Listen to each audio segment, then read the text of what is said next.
Hello, everybody.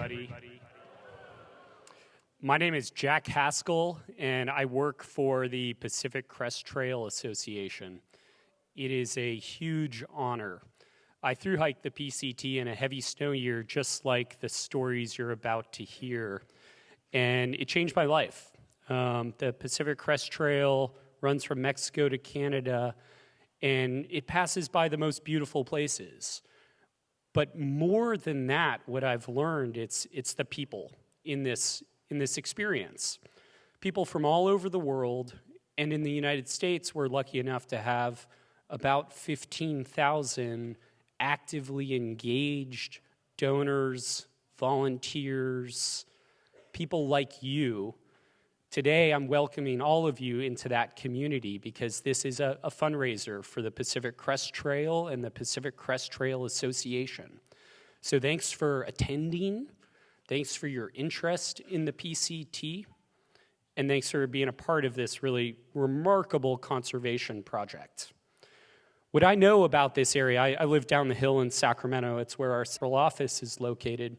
I know that up the hill are a bunch of conservation-minded people who are connected to the land in all different types of ways. That you care about your local watersheds, your forests, your mountains. And at the top, you take the Yuba River or you take the American River up the hill, and where are you? You're at the Pacific Crest Trail. So while we're going to be hearing stories of thru-hikers, I really encourage you all to get engaged more deeply with this incredible backyard experience. You're lucky enough to live in the drainage of the Pacific Crest Trail. It's right up the hill. Come up and enjoy it. Continue donating. Get involved as volunteers and get out and see it this summer or this weekend if you want to go snowshoeing or skiing. So with that, I do want to say big thanks to Nancy and Alan who coordinated this event multiple years now. It's amazing. Thank you so much for leading us into a great afternoon. And thank you to Larry Hillberg for moderating and all of the hikers for flying in and sharing your stories about your experience. So once again, thank you all for attending, and thanks for the support.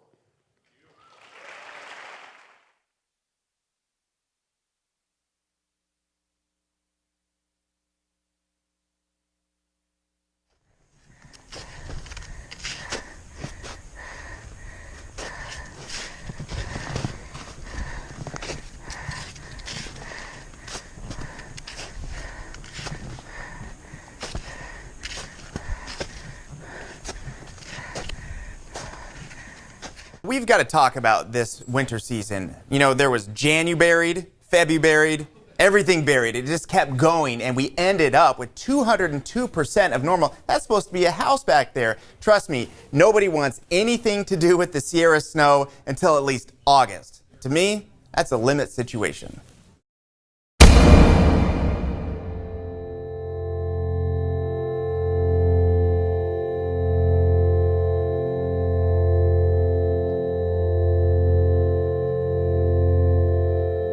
Slid down all the way down here, and she self-arrested with her trekking pole. Release me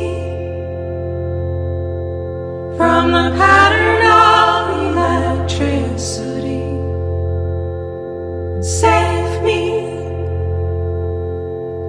from the weeping and the wailing. I'm rising.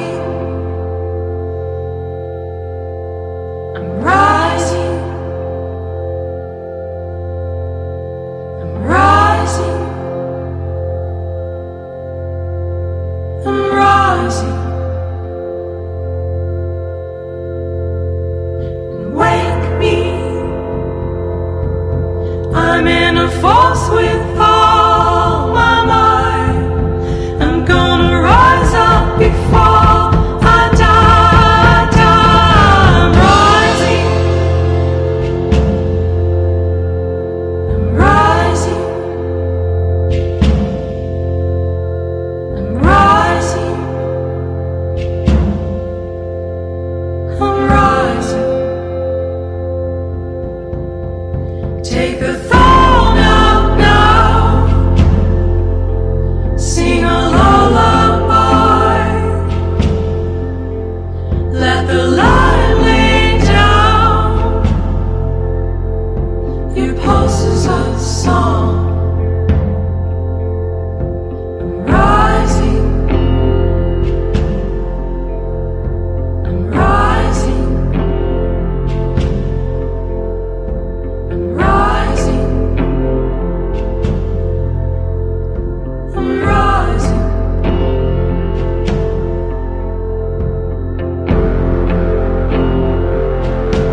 Wow. Wow, come on, more. That was awesome. Hey, and give yourself a hand for supporting the PCT, huh? Thanks for coming. So the Pacific Crest Trail, 2,655 miles. And to get from the southern end of the trail to the northern end of the trail, you have to climb 1,000 feet.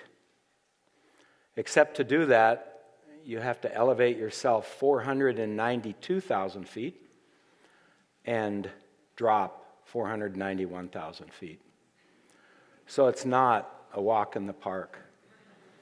It's deserts, it's mountains, it's wilderness, it's challenge. You cross 27 major mountain passes, down through 17 major canyons. It is not a walk in the park.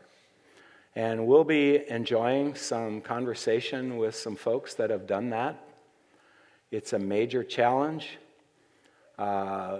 Maybe 20 years ago or so, 200 or 300 people would start that trail.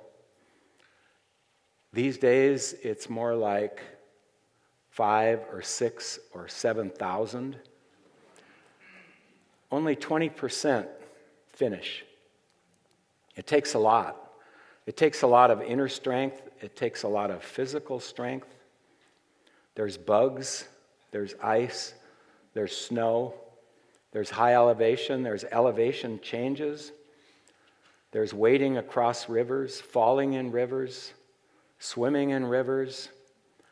And the way to get to the end is the same for anybody that starts. And that is one step at a time. And this afternoon, I should say, we get the chance to hear from 4 people, 2 men and 2 women that were able to start that trail on the Mexican border, walk across 3 states, through all the things I mentioned before, and arrive at the Canadian border. Fewer people have done that than have climbed Mount Everest. So it's a short list. So here they come. Let's welcome them.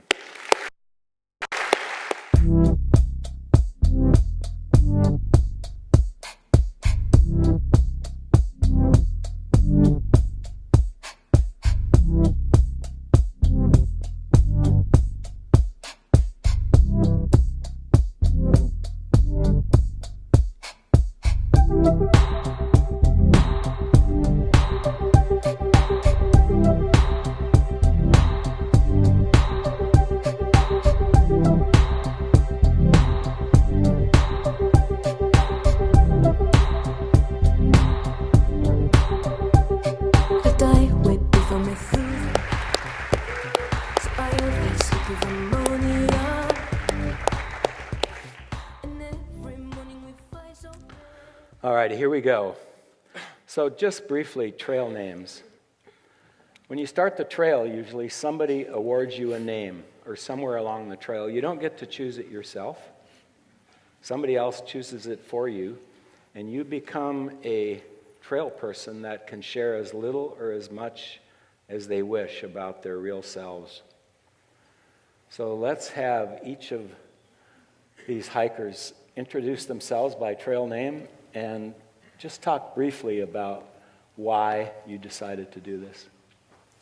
So I'm Little Skittle, and I got that name on day 3.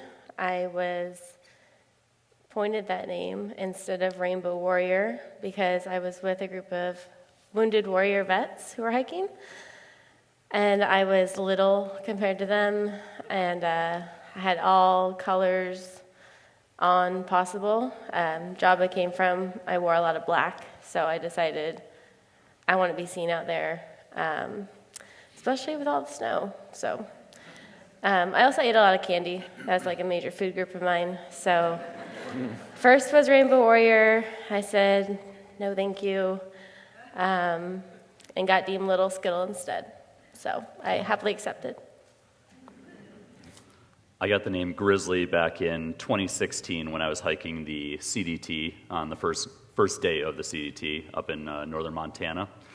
I got the name because that night a grizzly bear actually entered our camp, and I was with a couple other friends that I was through hiking with, some other through hikers and some just kind of weekend backpackers up in Glacier, and no one really had any grizzly bear experience, so I actually chased the grizzly bear out of camp by kicking the bear boxes, making myself look as big as possible, yelling at it, all while having bear spray in my hand. But so yeah, it was fitting.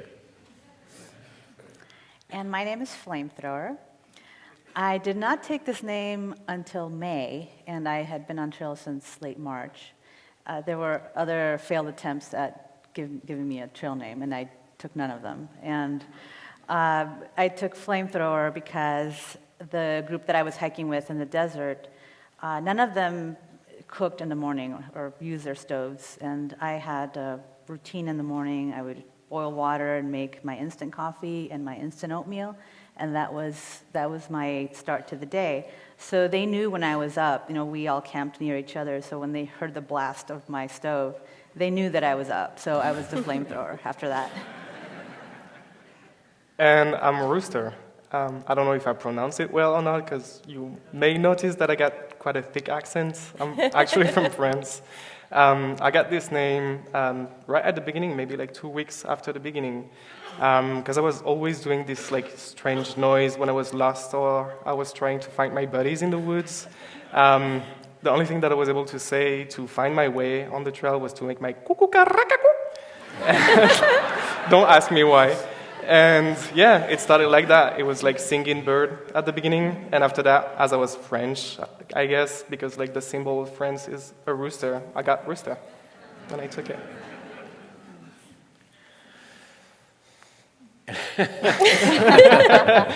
Next, and little Skittles, tell those folks about your decision to hike the PCT. When did that come, and maybe why? Well, we spoke before the show, and you talked about how people have bucket lists, but it's actually a to-do list. You just have these things that you've seen, and you're like, someday. But I was tired of saying someday. I was unhappy in my job, had a lot of stress. I had bald spots from alopecia starting because of the stress at work. I was grinding my teeth at night. And I decided I'm going to quit after 7 years of a very senior position at management in a restaurant, and I left, and I made that someday, April 3rd, and I said, let's see what happens. Hopefully I get to Canada. So discuss your hiking and backpacking experiences before that. I was very much a fair weather day hiker to start out with, and coming from Washington, I want to say it rains all the time because I don't want anybody to move there, but it doesn't. It's beautiful. It's amazing. So I had spent one full night in a tent in the North Cascades before I started the trail. And it was in a roomy 2-person marmot tent with a nice, comfy marmot bag. None of it lightweight, and I got there in the mid-afternoon, spent the night, woke up, was gone by 9 o'clock. So I literally was there, not very long, but I thought, oh, that's enough. Let's do this. Let's give it a shot. So, yeah. Everything you needed. Everything I needed. Yeah. Yep. And Grizzly. For me, it was a little different. I already hiked the PCT in 2015. I had started dating my now fiance a couple years ago at the time, and it was her dream to hike the PCT. We went through all the process, got our permits, did a whole bunch of training. Unfortunately, she had some pre-existing heart issues over the last couple of years, and about a week, 10 days before the PCT, they flared back up. So she was not able to thru-hike the PCT. At that moment, for me, it was, I'm not going to thru-hike. There's no need to. I've already done the PCT. why would I'd be a terrible boyfriend at the time if I just said, well, that sucks, I'm going to go walk from Mexico to Canada.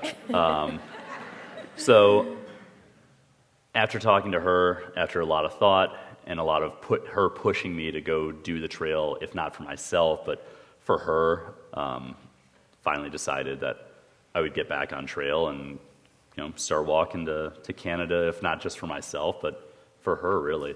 So it helped a lot of times. There was often a lot of times where I thought to myself, why am I out here doing this? I've already done this. I've been here. I've seen these sites and experienced this on this trail. And just kind of, always thinking back to myself, like, well, I'm not just doing it for myself. So. For me, it was a long process. I first heard about the trail maybe 10 years ago.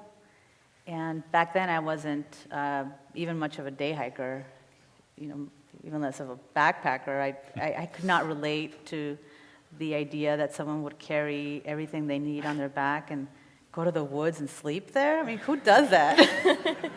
So initially it wasn't something that I could relate to. So I started becoming more of an avid hiker, day hikes, and then about 5 years ago I took a class with the Sierra Club.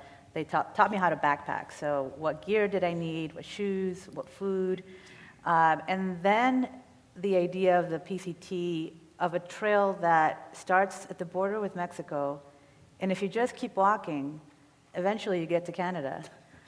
I mean, that idea took hold and just wouldn't let go. So, I have a pretty good job. I work in PR and I have vacation, and so I was able to do sections of the PCT starting in Campo at the event called the Kickoff. So this was an annual event, and it's like Woodstock for hikers. It's a festival where they have vendors and they feed hikers, and so they would take hikers who were through hiking from a campground 20 miles in to the border. And so I got a ride to the border from a trail angel, and I day hiked those first 20 miles, and I was hooked. Just being around thru hikers and being around trail angels and the culture, and I thought, how can I keep doing this? So twice a year I would take a long weekend and I would go and do sections in order from the border north. So I would pick up where I leave off. I would do a point-to-point section. So I would leave my car at the end of my section, and I would hitchhike to the start. And so I would cover I would hike back to my car. And so in 4 years, from 2015 through 2018, I covered about 350 miles that way. And then I did the math. And I thought, if I keep doing this, maybe in 20 years I'll finish. And the people who thru hike the PCT fall into two major groups. Either they're young in their 20s, maybe out of college, or they're people who are retired. I'm somewhere in between. I'll leave it there. So it was really a major decision to, mid-career, decide to leave a good job and a good situation to go hiking. I think even communicating this idea to people I work with and my friends, it sounded ridiculous, but once I was able to verbalize it, I was fully committed. And so I decided that 2019 would be the year. It worked out with my work situation that I took a leave of absence, and I just decided to go for it. This is a year. Life's too short. We don't have tomorrow promised. So this is what I wanted to do in 2019. We can't justify a thru hike. We just have to do it. Mm-hmm. Yeah, that's right. Yeah. And Rooster, you came further than anyone to do this thru hike. Across the Atlantic. For me, it first started like 2.5 years ago when my mother did the Camino of Santiago. I don't know if you guys heard about it. It's like another long distance trail back in Europe. Initially, it's a pilgrimage. And she did it with her situation, which is my mother has disabilities. She's blind, and she's been able to build up this association with a couple other people with disabilities. And I was completely amazed by my mother. I mean, like, she's my mother, like, you know. And I was like, wow, if my mother can do that, even with her condition, like, I want to do that. And she came back from it with such a feeling of, like, quietude. And she was just, like, full of consciousness. And she was just, like, happy about it. And she was like, son, like, I wish I could have done that before. I would like you to do something like that. And just like hearing that from her, I was just like, yeah, I'll do it. Like, for sure, I want to do that. So I just graduated from my studies. I finished physiotherapy school back in France.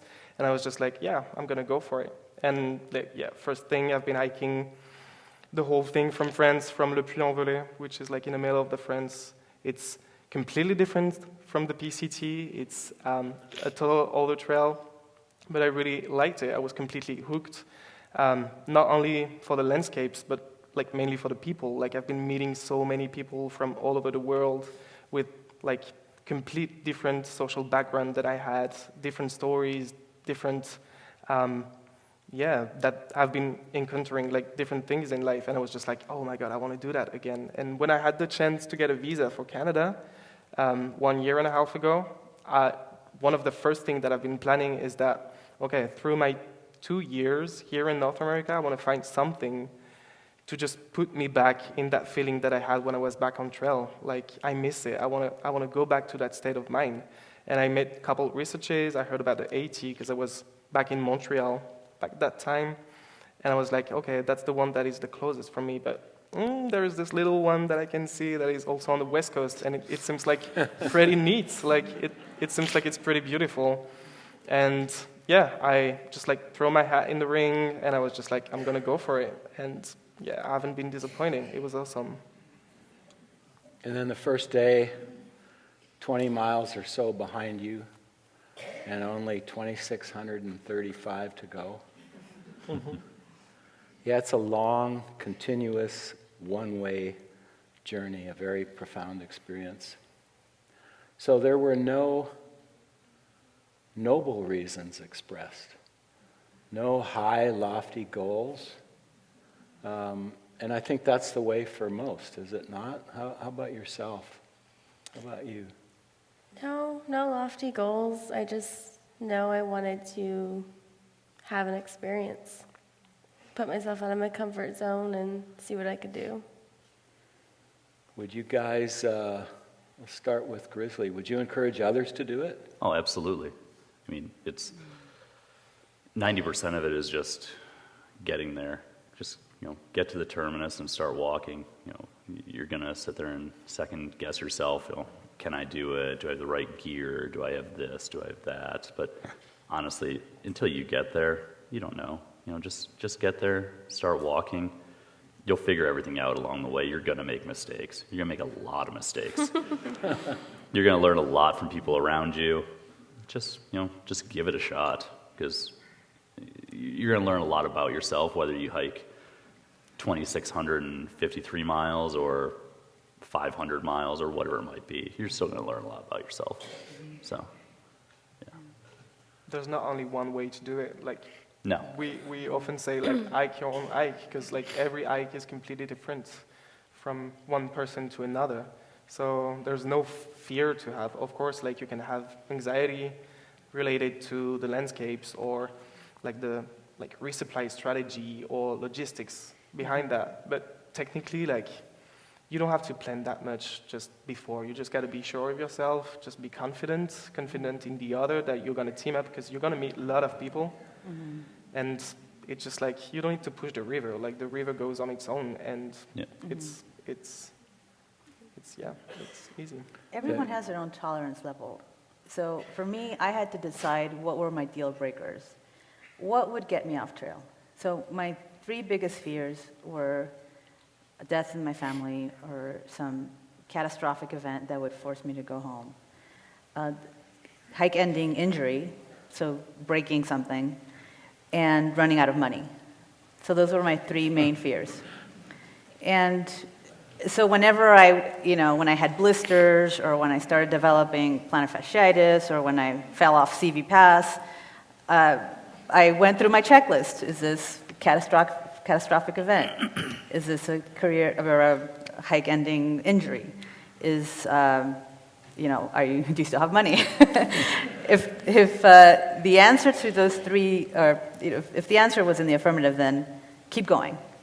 This is not enough to get you off trail. So I really had to keep those things in perspective, and a lot of it is tolerance to discomfort. How much can you handle? And then you learn as you go that I surprised myself in how much I could handle. Going through the snow in the Sierra, fording these raging streams, falling off a pass, or going through a very sketchy pass, you realize that there's a reservoir of something, courage, that keeps you going. The body's so strong. It's stronger than you. The body's stronger than the mind. Yes. Your mind's going to quit before your body will, most likely. Right. That was so casual and offhand. When I fell off CV Pass, it was nothing. Well, thank goodness for trees, tree trunks and rocks, right? Yeah. Stop the fall. We'll get to some of the snow and the ice in the rivers before long, which really speak to the challenge. So your decision then, you started this hiking years before. Yeah.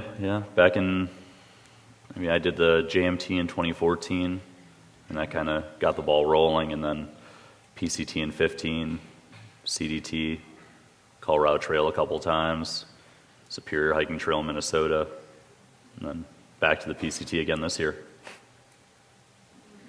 So it's kind of sounding like a lifestyle. That's quite the resume there. Yeah. I just like walking. One foot in front of the other. Yeah, exactly. So we'll get into some of this later, but speak just a little bit about the desert. There are so many fears that people have ahead of time about the trail. Oh, we have to walk through the desert where there's no water, and we have to cross mountain passes in the snow. What was your experience in the desert? It was enjoyable. Not because I wanted warm weather coming from Washington, but just because you're immersed in everything that you've seen on social media and in blogs and in books, and it's overwhelming, but it's nice. There's no fear. I mean, you think you might run out of water, but there's actually a lot of resources out there with caches and stuff that are maintained by Trail Magic and Trail Angels and different networks. You might think you come across the rattlesnake. I didn't see one, so that fear wasn't really there. They saw you. Yeah, I'm sure they did. Sure they did, but yeah, I consider myself unlucky because I didn't get to see one. I really wanted to, but to each their own, I suppose. So I enjoyed the desert. I really did. In 2015, I hated the desert. Absolutely hated the desert. Granted, it was a drought year. There was no water anywhere, and most of it was hot. I really enjoyed the desert this time. I don't know if it was just a change in my mindset or if it was the weather this year, but I really, going into it, I really wanted to embrace the desert. I really wanted to try to enjoy it, and I did. I actually wish it would have been hotter this year. There was a lot of rain. There was a lot of cool, windy days. Yeah. I always think of the desert as kind of like the training period for everybody on the PCT, like the 700 miles. Get your body in shape. Figure out how many pounds of gear you have that you don't actually need. Figure out what foods work for you, what kind of routine works for you, and that's what I love about the desert. So yeah, I don't know. I really liked it this time.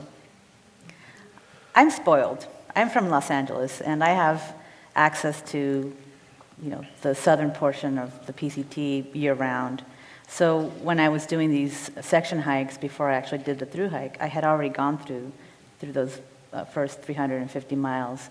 And so I knew what to expect. And I did them in different times of the year. So the last section that I did from Big Bear to the Cajon Pass was in July, but it was really hot. So that was a test. That was a big test in terms of my gear and just withstanding the heat. I had no idea what kind of winter we would have, and therefore what kind of water supplies, water sources we would have in a through hike. So I knew the terrain, but that's only half of the desert. So the first 700 miles from the border to Mexico up to Kennedy Meadows, that's considered the desert. So I had hiked half of that. And when they say the desert, that's really a misnomer because there's Mount San Jacinto, there's Baden-Powell, Big Bear. Yeah. So there are these mountains that we have to go up and down, and there was a lot of snow because it was a very wet winter.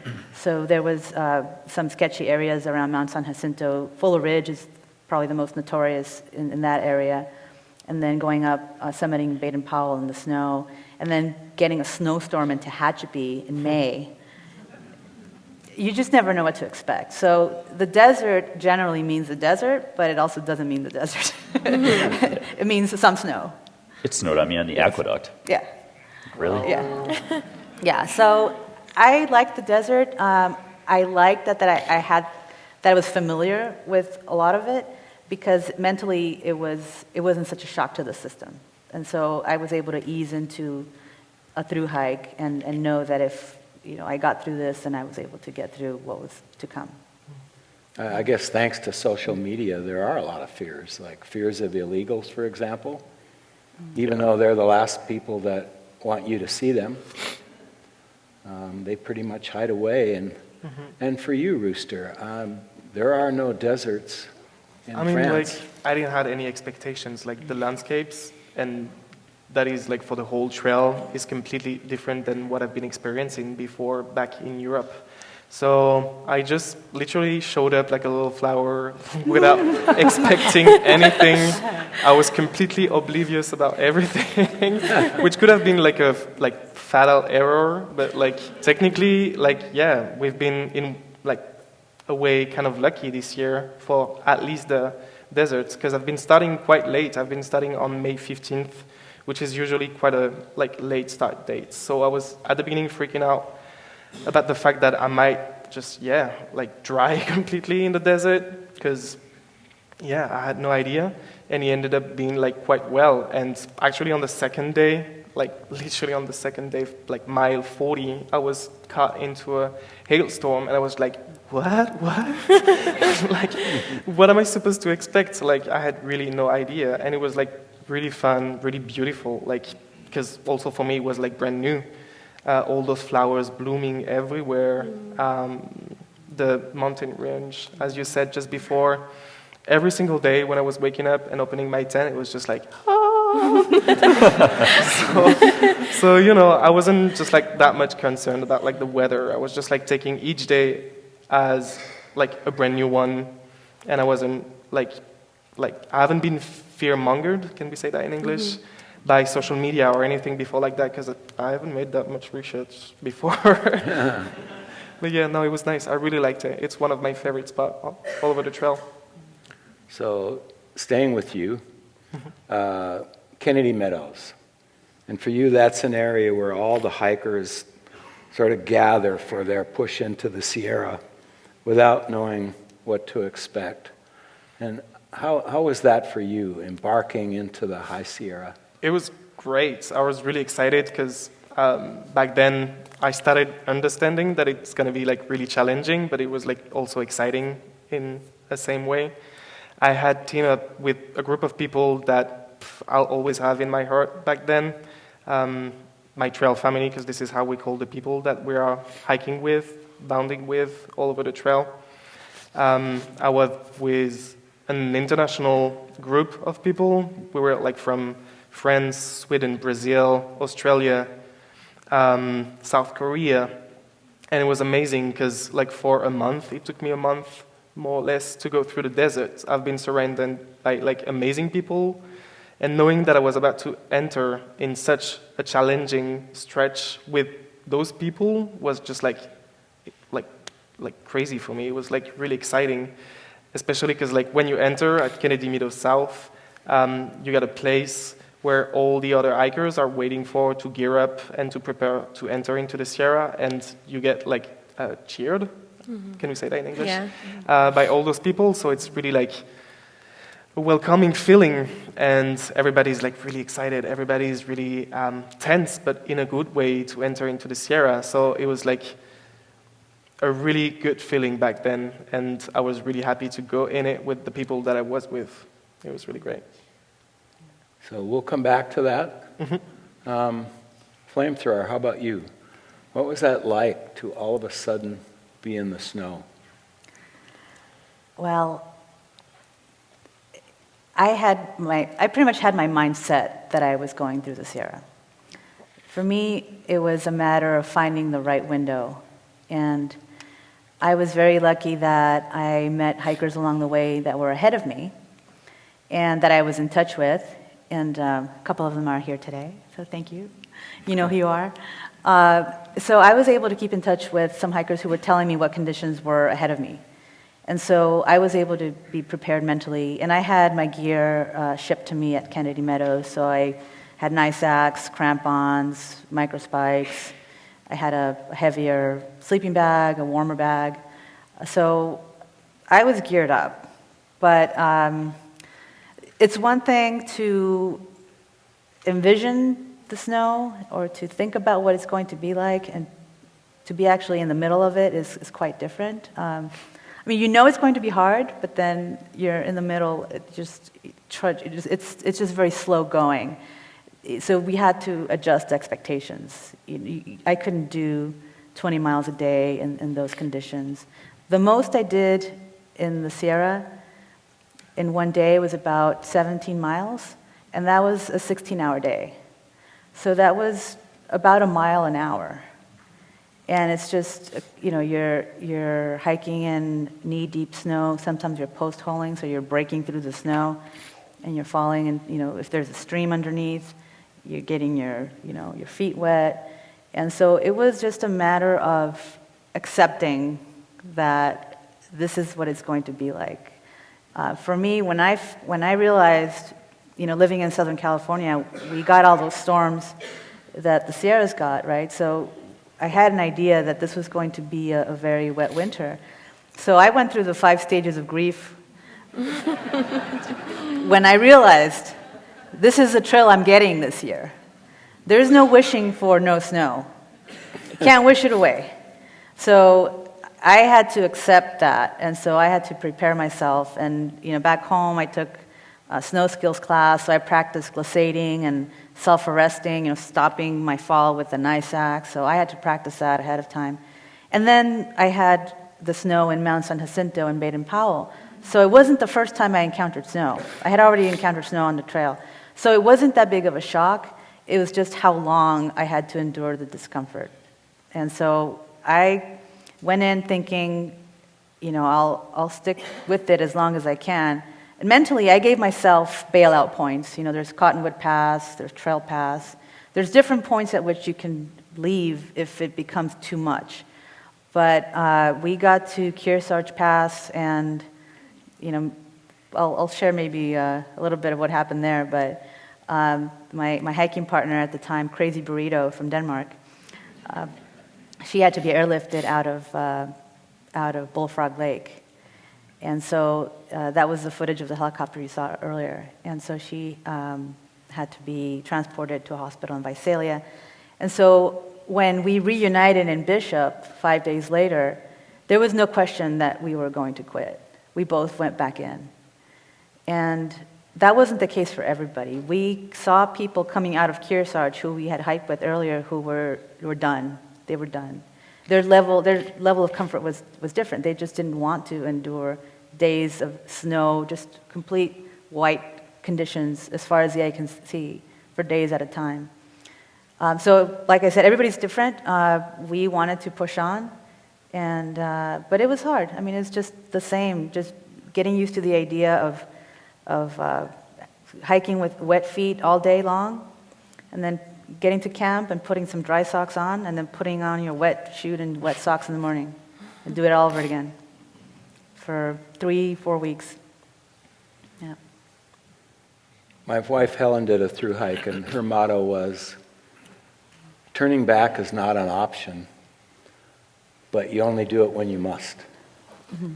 That was the way she did it.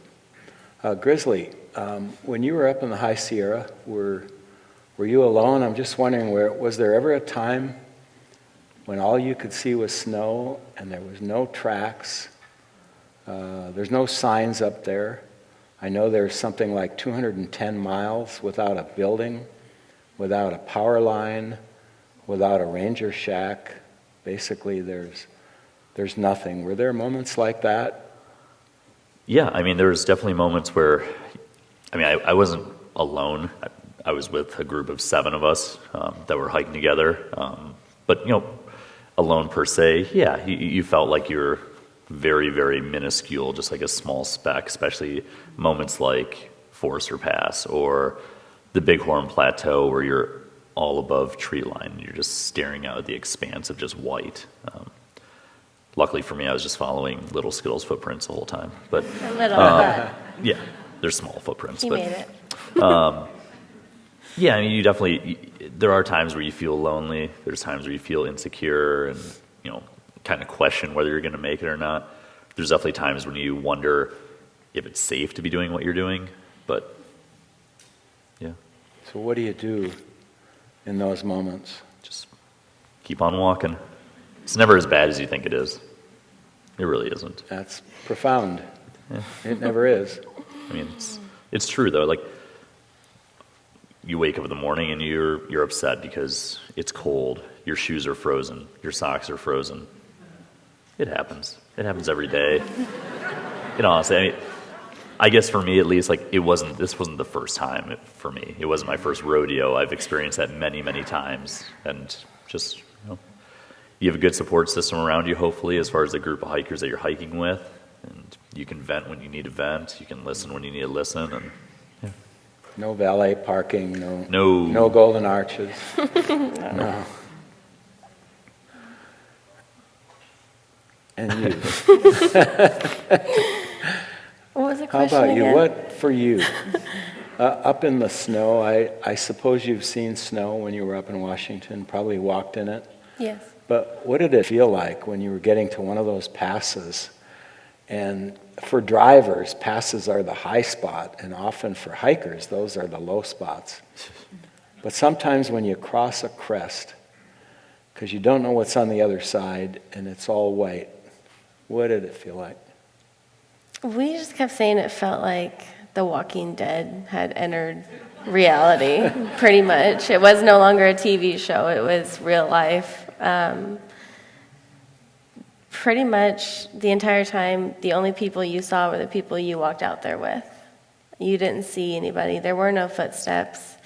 I went through in the 12th of May, which is about a month earlier than is recommended. But you hear about people getting in there and getting through, and I thought, we can too. We can do this. So you have a band of brothers and sisters that you form bonds with and you trust with your life, and you go make the most of it and overcome adversity and take one foot in front of the other and just keep going north. So that was it. And when the snow melts, then what happens? It's a lot of water. And there's no trail sometimes. It's just swimming, wading, and I don't mean wading like you wait for like a boat to come get you. I mean you're wading into the water and trying to keep your balance, keep your composure, stay in a positive mind that is just a little bit of discomfort, and that you'll get through it. You know that nothing is permanent. Yeah, nothing's permanent. Even if at that time you're feeling like you're completely wrecked, like you can't do another step, you can just like take a deep breath in, you just like calm down, you check out your buddies, you're like, okay, is everyone fine? That's okay. Okay, nothing is permanent. Like tomorrow it's going to be another day. It's going to be hard, yeah, but like I can reset right now and start it over tomorrow. Just Yeah. continue. Yeah, it's nice to not be alone. You're with other people that are going through the same thing. So you try to keep that morale high so that you can all get to the other side. And this isn't like wading through a tide pool or something. No. No, this is not a kiddie pool. We're gonna we're gonna come back to It's not a that. lazy river. Maybe on you. Okay. So one of the things that happens along the High Sierra is Mount Whitney. And some hikers go up and down Mount Whitney because they can and they're near. And some pass through. There's no right way to do this. But Rooster, I wonder if you could just talk a little bit about what you did this morning. About your little side trip up Mount Whitney. Because you don't have to do Whitney. Like, it's not like right on the PCT. You can, because like the PCT permit allows you to go on top, which is like a really big chance. I mean, it's such a beautiful mountain, and you don't have that chance every single day. So like there are quite a lot of people that are doing it. And so I was with my crew that I've been mentioning before. It's about like maybe like what, 3-4 days after the beginning of the Sierra, something like that. And we wanted like really badly to go on top for the sunrise because like it's beautiful. Like the perspective when you're on top of that mountain is like incredible. So we've been starting quite late in the night. We've been waking up around like midnight to start the climb. So we have been putting on our micro spikes. We took our ice axe and we started climbing. So I've been mentioning my friend from Brazil, Speedy, that back then wasn't really, he's from Brazil, he's not like used to snow, I mean. And unfortunately we hit like a slope, a snowpack that was really slippery because like it was freezing cold back then. And unfortunately he just like lost his balance and he fell. And what you got to do in those moments is just like take your ice axe, just like put it into the snow and like self-arrest. This is how we call it. He hasn't been able to do it twice. So he fell over maybe like 200 meters, something like that. And the only thing that we've been able to see was his headlamp just like falling into the darkness. And this moment I will remember for like my entire life. It was just like I was freezing cold outside, but I also my blood inside of my like blood system was just like freezing too. It was really scary.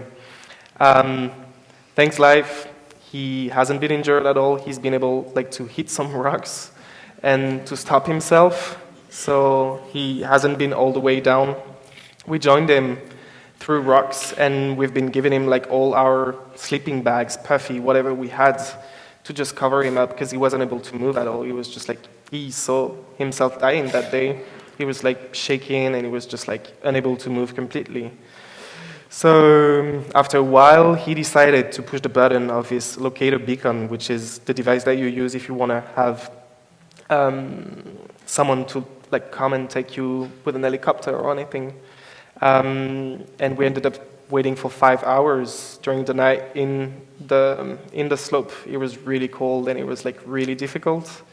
But we were all together and that was the most important because we've been staying all together.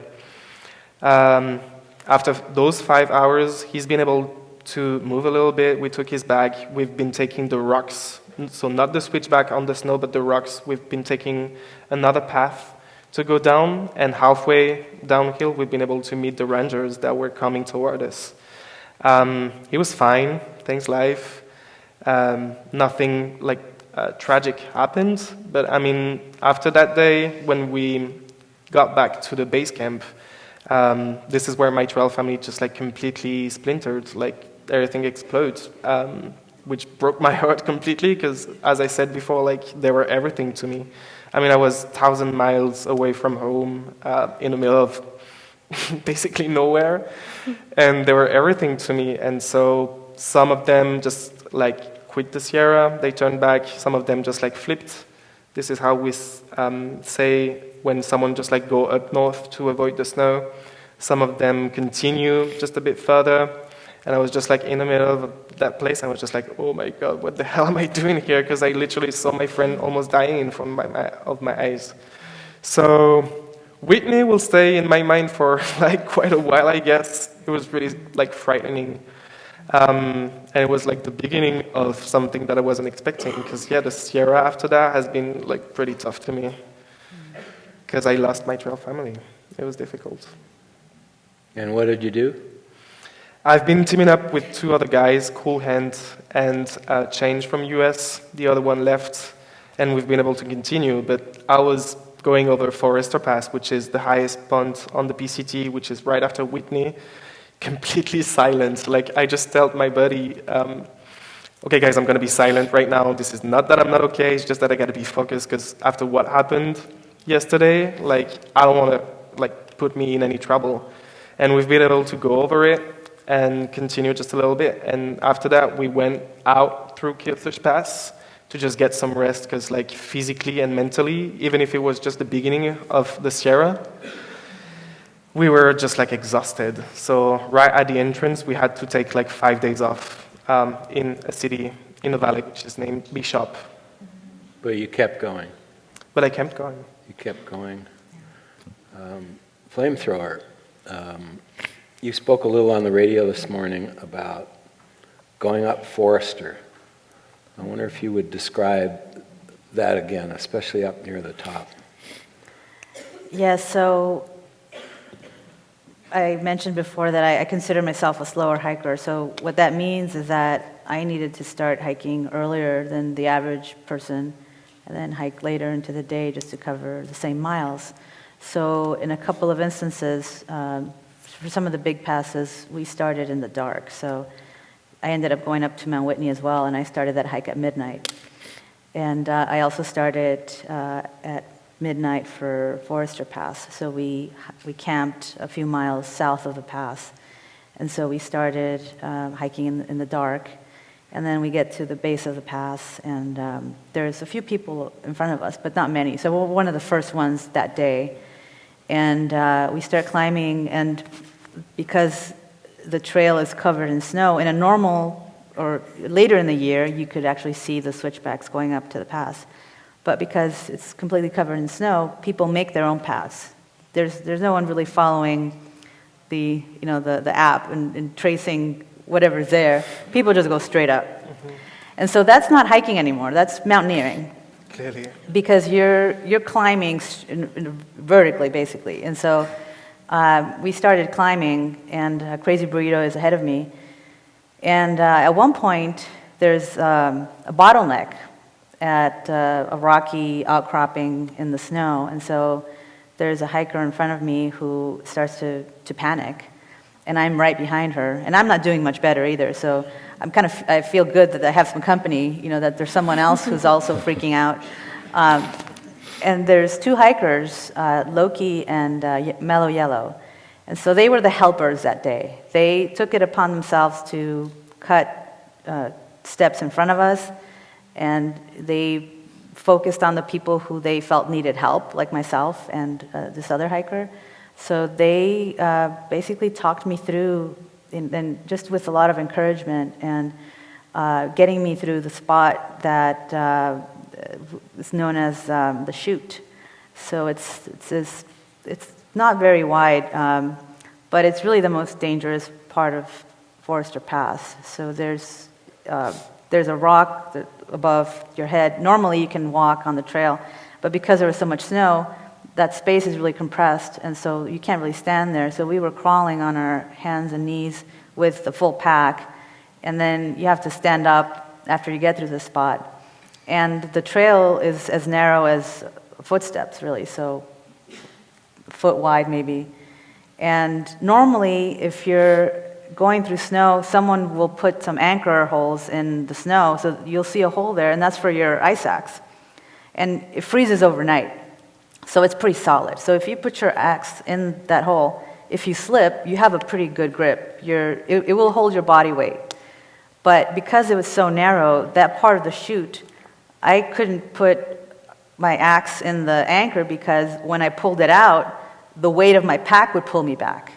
And there's no room behind me. There's really no room for error. So what Mellow Yellow was teaching me was to stab the snow with the ice axe. And that was my handhold, which is pretty tenuous. But you only had to do it for, 20 feet or something.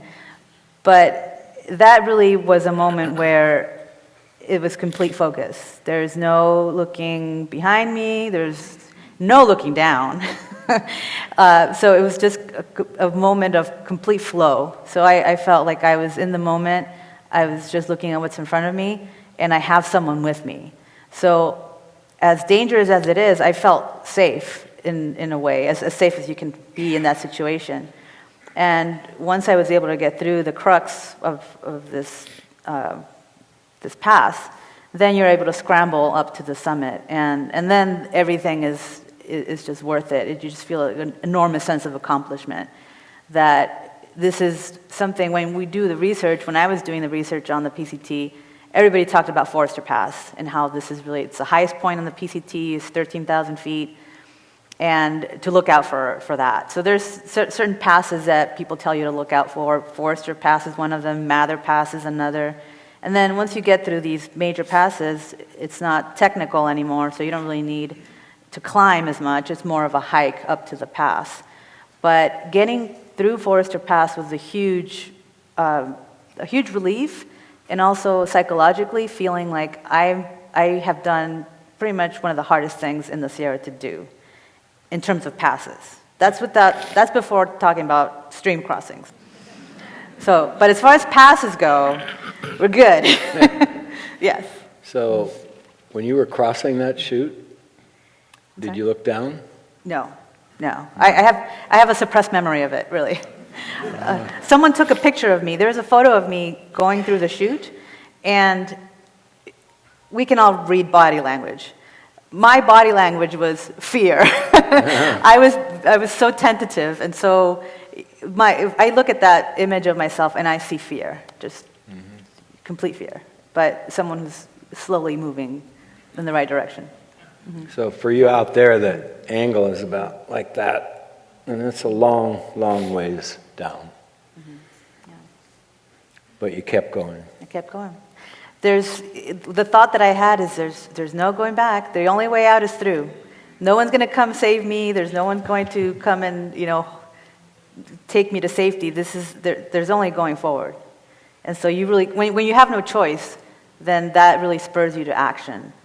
Because you can't, I couldn't stay frozen there because I had a whole line of people behind me too. So there's waves of people coming, and the day that I went up Forester Pass, it was about 30 people that morning. And I was one of the first ones because I started so early. So I feel that pressure on myself to not hold the line. So I have to keep going. So there's many passes. I think there must be at least a dozen, 10, 11, 12,000 foot passes. For you, Grizzly, which one stands out in your memory? Oh, Mather was terrible, just terrifying. The first time I had done Mather in 15, it was pretty much dry, and like the summer route, you kind of walk past it and then switch back up to the top of it, and it's nice, it's mellow, nicely graded. This year, as you're approaching it, you basically just go straight up this wall of ice and then traverse across a nice avalanche chute where you're either on all ice or occasionally going onto some rocks, so you're doing a little mixed climbing, which is great when you have crampons or micro spikes on. Yeah. It was good. I'm also afraid of heights and exposure, so it was enjoyable. I remember one person in my group who was behind me, because I think I was just wearing shorts. I pretty much always just wore shorts. I think I'd caught my leg on some of the ice or snow, and as I was going along, every time I'd punch my leg through and brush up against anything, there was blood smears behind me. And so one of the guys I was hiking with, Hawk, I was like, "Hey, are you all right?" "Yeah, why?" "You're bleeding a lot." Good to know. Yeah, I'm gonna keep going. Yeah, I saw no dead hikers at the bottom, so no, just go ahead and climb up. Yep, that was definitely one of those moments where it was nice to have a good trail family where there's kind of cheering you on, like, you're doing fine, just keep going. You'd see like some of the people that were more comfortable with heights and exposure, like already on top of the pass, relaxing, and you're just like, God, just get up there, please. Yeah. That support is powerful. Yeah. That's a word that I wasn't familiar with really until today. Trail family. Yeah. I really like that word. That's come in recently, I guess. Different experience, I think, for hikers today. I want to ask little Skittles about an experience she talked about today on the radio. This has to do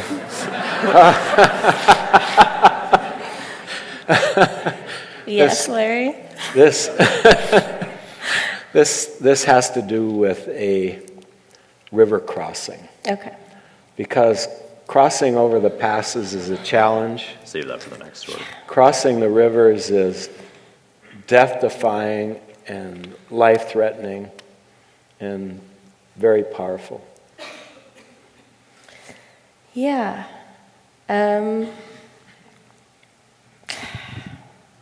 Where to start? Yeah. There are so many. There are so many river crossings. It was hard to keep them all straight.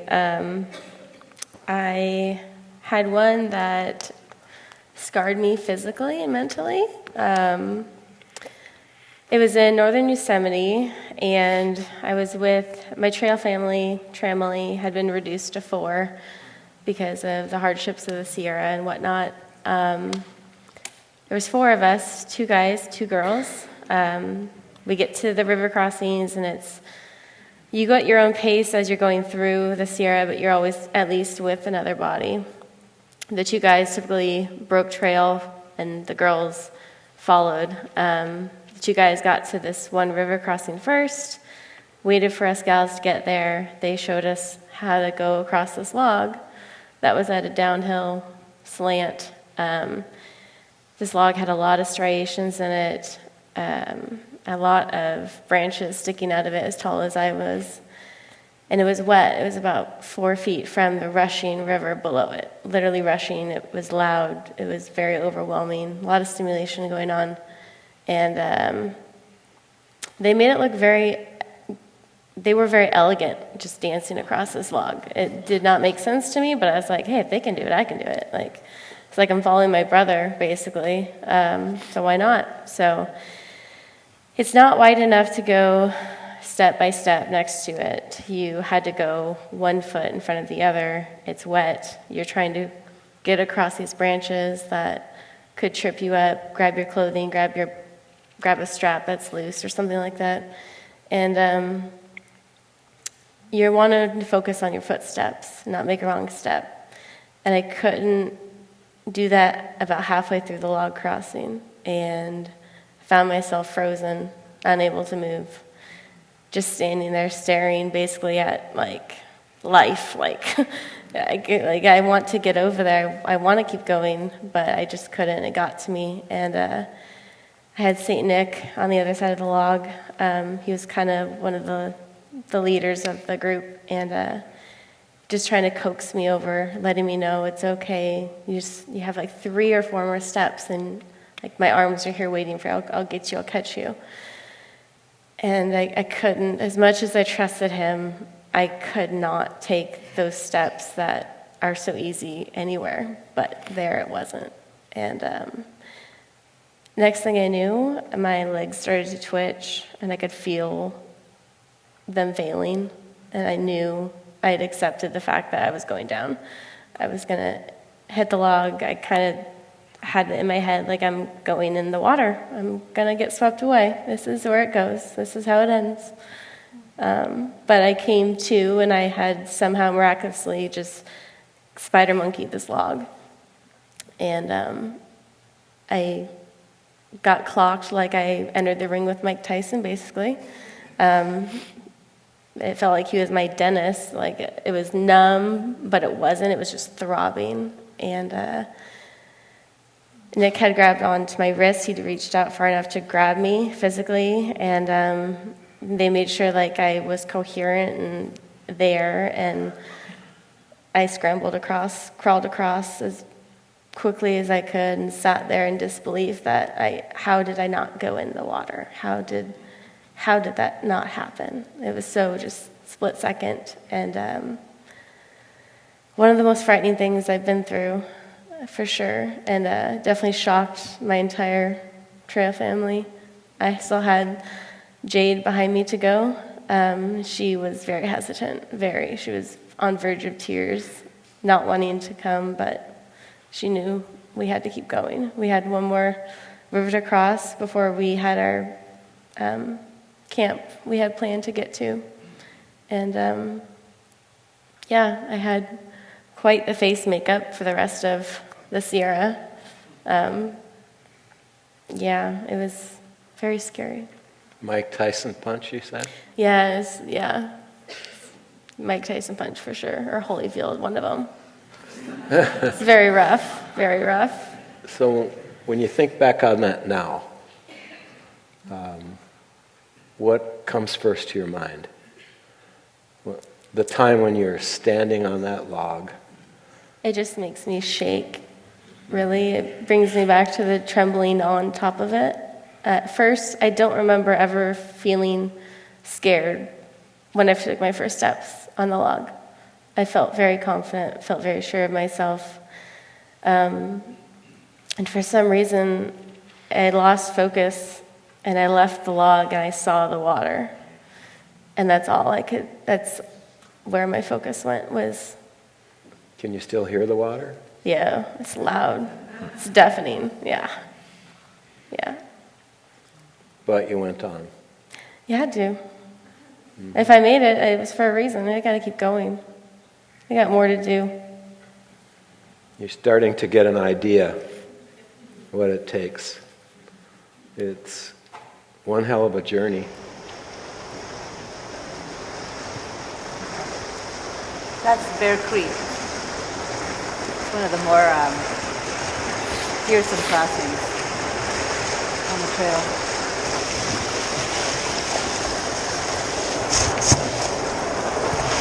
I'm trying to dodge a few branches there.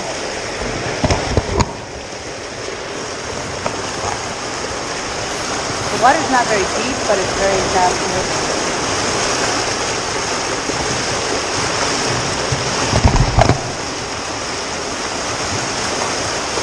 So the log is also very slick, so I'm wearing my micro slides there.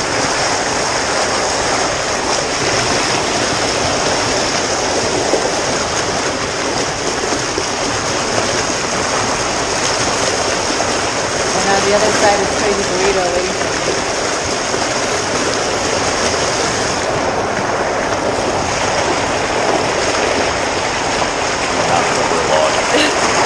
It's up the trail, yeah, it's up the center of the trail.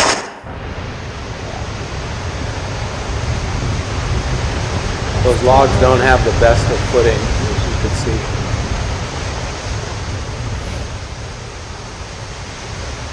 We didn't have to cross that one, luckily.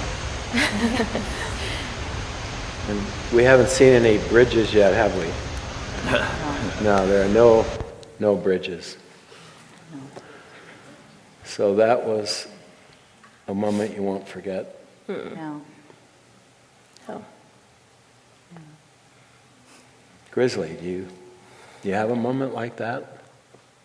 Thankfully, no. It was pretty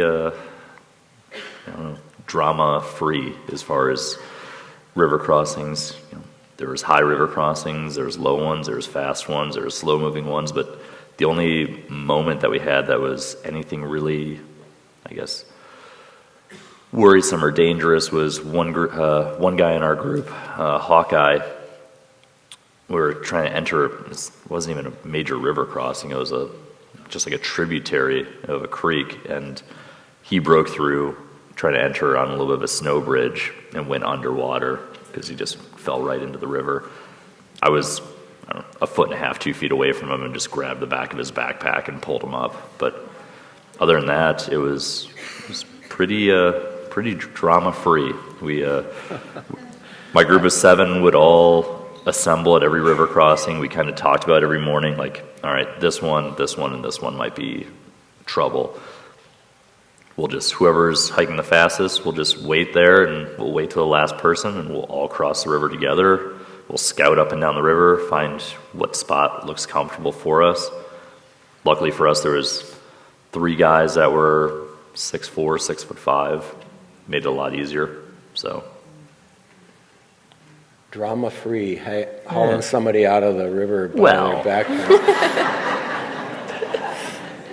Compared to some years, yeah, drama-free. And Flamethrower, how about you? Are there any really defining moments for you? Well, the day that I fell off of CV Pass was challenging all around, because that was just to start my day. So I fell off the northern side of the pass, and that's not a technical pass. So I think I may have been a little overconfident because I thought, well, I got over Mather Pass and Forester Pass, and I'm good. But coming down the northern side, it was pretty steep and it was straight down. And so I wasn't comfortable going straight down, so I would always try to zigzag, and just to make it a little safer. And so I was trying to zigzag to a rock, and there was one step that was a pretty wide step that needed a step in between. So I was trying to cut that step, but I slid off the slope, and I ended up somersaulting and then crashing into a log and some rocks. And so I busted up my arms pretty badly, but I landed head first, so I didn't break any limbs, luckily. And I still had to go down and into a section that we had talked about ahead of time, where it's the trail goes parallel to a creek, but it's on the snow. So basically, you're hiking on snow, and if you slide off the snow, you land on the raging creek. And it was almost vertical. Right. It was very steep. Yeah, that was terrible. Right. So this was the day. So I already fell off a pass. So I'm not feeling confident. I'm not feeling too hot that day, And so I'm just trying to get through that part as quickly as possible. And so we get through that, and then at the end of the day, we had to cross this other creek that wasn't a raging creek, but it was very wide, and so it was split up into 2 sections. And so we crossed the first section on a log, and then we tried to find another log to cross, and there was a log. But if you saw earlier, there was a skinny log where someone was scooting on their butt, but this was about 20 feet above the water. And so I took one look at that, and I'm like, no, not happening. So I tried to find a different spot to cross. And we have, we communicate through gut hooks, through the app, so there's comments in there. And so you read people's comments that are in front of you, and they say, oh, there's a log, a tenth of a mile ahead, or you can cross here. So we basically ruled out a couple of options. And this was late in the afternoon, so usually the snow melt makes the streams go higher, and it's less safe to cross in the afternoon than it is to cross first thing in the morning. So we find a spot, and my hiking partner, Crazy Burrito, is about 6'2", and so she says, oh, I think this one's like, I don't know, knee-high. And I'm not 6'2". So I start to cross the stream, and she's ahead of me. So I start to cross the stream, and the water, as I go to the other side, starts to get higher and higher, and the stream starts to move faster because there's this dip in the creek where it runs faster. There's like this channel that's really running fast. And so I'm almost to the other side, and I'm chest deep in water. And I feel my feet start lift off the ground. And so I'm thinking, if I'm off the ground, it's pretty much over. I'm getting swept away. And in that moment, she reached into the water and pulled me out. And so she had my back, and that's really a great hiking partner right there. We had each other's back, and so we were there for each other. So I'm grateful that I got through that, but that was really one of the scariest days in terms of crossing streams. I always give everyone so much credit that would scout up and down so far of the river, all in is somewhere in this crowd. And we both hiked with him a little bit, but he would send me Garmin notes of this creek, go 0.72 miles upstream and you'll find a log at GPS coordinates, this and that. It was helpful. Yeah, I'm right at the crossing, I'm just going to go straight ahead. No, I'll listen to all it. So there are other challenges as well that we've spoken about a little bit. I wonder, Rooster, if you would just talk a little bit about when you got to Bishop after watching a friend tumble down the side of the mountain in the dark, and the group of people that you were hiking with for different reasons spread apart. Splintered, completely and splintered. You learned something about your family. Are you Yeah. okay to share that? Yeah, of course. So it was like a really hard time. Like, it was only the beginning of the Sierra, and we were already just like completely splintered. Like, the whole plan that we had before was just like completely just like destroyed in just like a few seconds, just like that. So, you know, we've been to town to get some rest, see each other, because we just like met at this spot, and we like decided to continue, flip, or just like go back, quit completely for some of them. So it was really difficult. I was exhausted, really tired. I'm not gonna lie.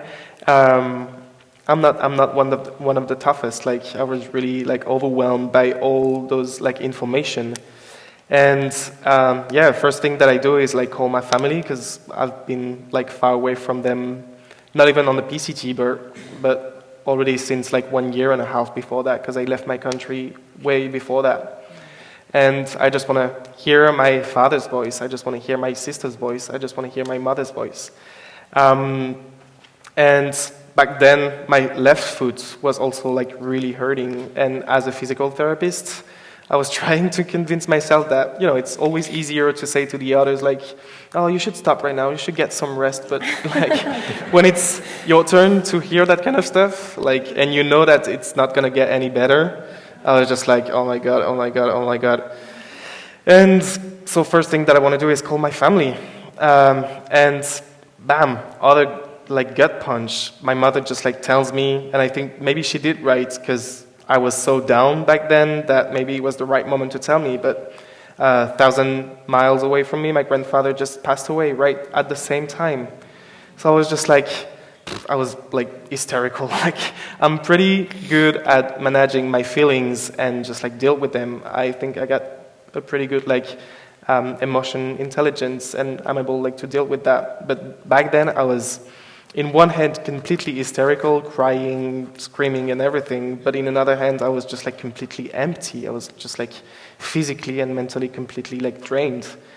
So it was a little bit too much in just like a couple hours, like Speedy falling on Whitney, my foot that was hurting me and I knew it wasn't going to get any better, my grandfather passing away 1,000 miles away from home. I was just like, oh man, I'm just like done with that. Like, what the hell am I still doing here? There's no point. I mean, I've been also struggling with the fact of having, not having English as a mother tongue, which was like difficult. I think that as humans, we're all like social animals. We need to talk to the others. We need to have that like sharing moments to share the stories, especially on the trail where basically you feel like you got 4 days in one, because like you just like go through so many things. You need to express that. You need to exhale that. And sometimes it was difficult for me because I was reaching camp and I was just like blah, blah, blah, blah. Wasn't able like to say a single word. So it was really frustrating.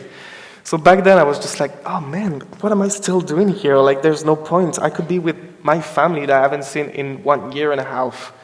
I could be with the loved ones instead of just like every single day, just like struggling on that trail that seems to want to kill me every single day, basically. But I just thought about what was my goal, what I wanted to do when I first stepped on that trail. I remember about all the beauty that I've seen, because all I want to say too is that it was terrific. Like, don't get me wrong, the Sierra was like really challenging and really difficult, but for like the first time in my life I've seen beauty. Like, it was like magical. It was something that I've never seen in my life before. It was just like, you know, that impression, because the snow is taking all the noises, so everything is like really silent. You see those perspective of the mountain range fading further. The colors, the light is beautiful. Like, it's out of time, really. Feels like another planet. And I just thought about that, and I was just like, maybe that's where I'm supposed to be. Like, okay, it's challenging, Ed, like, but you got to go forward, because remember how you felt when you were on the trail. Yeah, it was challenging, but at the end of the day, when you were surrounded by the people that you were with, you felt good. So my grandfather probably would have wanted me to continue. My family knew that I was making reasonable decisions and that I was like well surrounded. So there's no point to go back home right now, like not after what I've been through. So I just kept going. So it is not only a daunting physical journey, as you're hearing. The world doesn't stop while one is on the trail. Life goes on, and there are things to overcome. I think we're going to take a break right now, give everybody a rest. We're going to have some paper up here on the stage. And I invite each of you that has an interest in asking a question, either of all of them or a particular one, to come up and write that down and leave it here on the stage, and we'll sort it out. And we'll get a chance to hear from these very strong people again. So let's take a break, and thanks.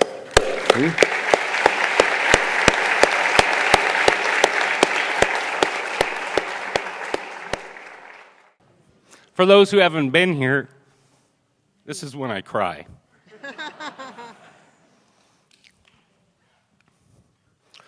First, we want to thank every single person here. We want to thank these hikers. We want to thank the PCTA and all the hikers that we fed this year. We could not have done the trail magic that we do, which is limit situation trail magic, without all the volunteers who are here tonight as well. The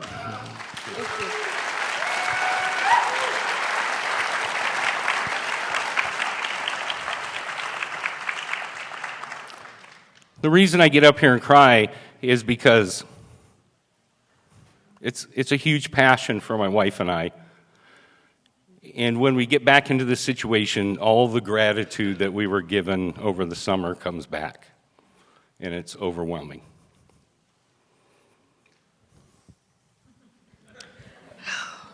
He made me get up here. You know what I want to say about my husband? 23 years ago, he told me, if you stick around, baby, I'll take you to some cool places. This has been one of the coolest places he's ever taken me, is to the Pacific Crest Trail, to be a trail angel with him, which I never knew what that was. And like Alan said, it's become a great passion in our life, you know, serving others. And you know, they're grateful that we show up and do this for them, but they don't know what they give back to us. You know, they feed our soul, and they've changed us for the better. And we're so grateful that you guys come and support this every year. You know, this is our 4th year. And oh, it's bigger than both of us, you know, something greater than us is in charge. And we love that. Because 5 years ago, there was a group of us men that would go up camping every year, and somebody came in and they said, hey, we ran by some Pacific Crest Trail Hikers. And we're like, okay. Mm-hmm. A couple days later, we're sitting around in that half-board stage of camping. You've hiked every peak that's around, been around the lake, fished, everything. And my friend Jeff, who's here, says, I wonder if they're hungry. Okay. We knew nothing about the Pacific Crest Trail. So a mile and a half later, after carrying down 5-gallon propane and just stuffing our backpacks full of cheese and all that stuff, we set this thing up, and we're just like, we don't know if we're just there. And this guy comes walking through, and he goes, hey, man, I'm Steady Eddie. And we're like, well, whatever, you know. We didn't know what trail names were, anything, and we go, hey, we were going to put a sign up that says food on this tree, and he says, dude, you guys are trail angels. And we're like, he goes, this is called trail magic. Okay. What that did, for 2 days, we fed those hikers, Jeff and I, it shifted me. And it was such a huge shift because they were coming to us with this gratitude and simplicity in their lives that made my life look absolutely insane. And I was training for endurance events and all that, and 2 weeks later I'm in a race, and I get halfway up this hill and I stop. And I'm like, I'm done. The reason we're here is to honor that shift. Without the PCTA, there would be no trail. Hence, the fundraiser. We never knew where this was going. We've never intended to do this. It wasn't a plan. Last year, we were a registered 501c3 now, and we had 16 volunteers in order to help us feed all the people that we did. So we're just grateful. We're just grateful.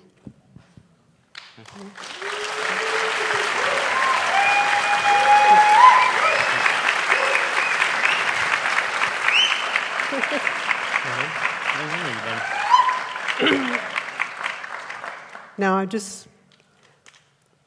if you ever want to do something to support the trail, I mean, do it. You know, like was said earlier about what this trail provides for the hikers and all the work they do to keep the trail alive, you know, for our future children that want to do that. You know, please support the PCTA because they need your help, you know, with volunteers and the money you provide. That's where the money goes, and that's all the money that, we don't profit from this, but we profit from you giving back to the trail. And we love you guys for coming and being here with us. And thanks to the hikers again that, accepted the invitation. And we love them. They've done a wonderful job tonight. And thanks for being here. And we have a quick video of our summer. And just for full disclosure, with this almost sold-out crowd, you raised $3,000 for the PCTA tonight. So, it's beautiful. We thank you from the bottom of our hearts. Thank you.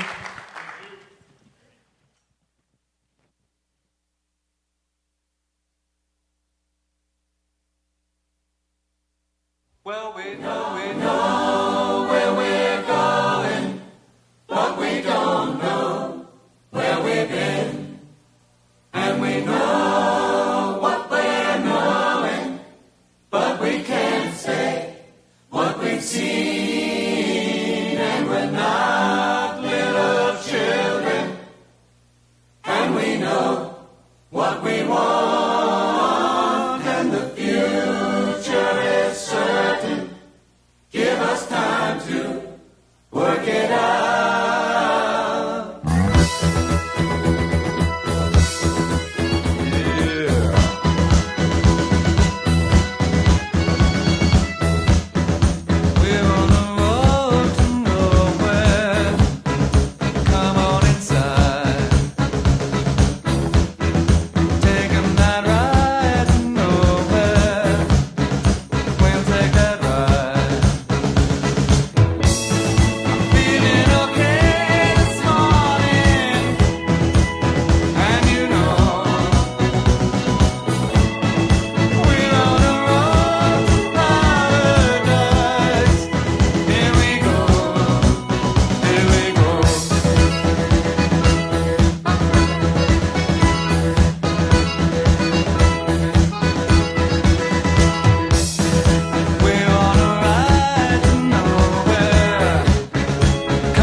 Trail magic comes in many forms. This kind of gets me too because it means so much to us. On the Pacific Crest Trail, the form we supply goes way beyond what we do, and that's food. Food is just a small part of this. And the most important thing we do is we create a safe space here. and the space to where they feel very comfortable, so just give a little bit of comfort to the hikers so that they can go another mile.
I just want to personally say thanks to Alan and Nancy for offering me the privilege of doing this.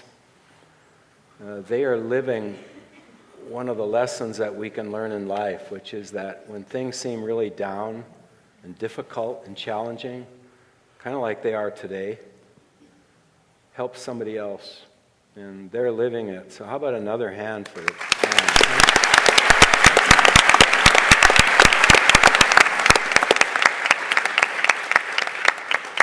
There's another great video, and one of the things you probably learned is that if you do a thru hike, instead of avoiding calories, you can seek them. So, question number one for each of you. We'll start here. Okay. Favorite trail food?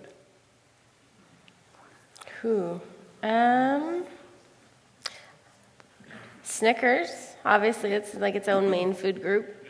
And candy in general for me. Gummy kind of trail mix sort of stuff. Sour, sweet, chewy. Yeah, candy.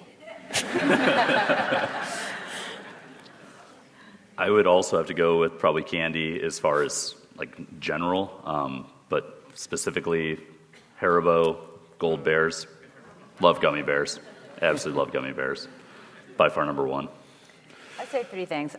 So for snacks, the salt and vinegar chips, the Kettle brand, the blue bag. With cream cheese, with hummus, you name it. It's too healthy. Also the Lifesaver gummy sours. Those are really good. And then for dinner, I would make sometimes hiker trash pad thai. So that is ramen with a packet of peanut butter, a packet of coconut oil, and then maybe some, whatever is available in my food bag, some spice, some tahini or some crushed pepper. You are fancy. Quite gourmet. You and your stove. That's right. Yeah. Team cold soap. Don't knock until you try it. I'd say like Tillamook cheese, the 1 pound blocks.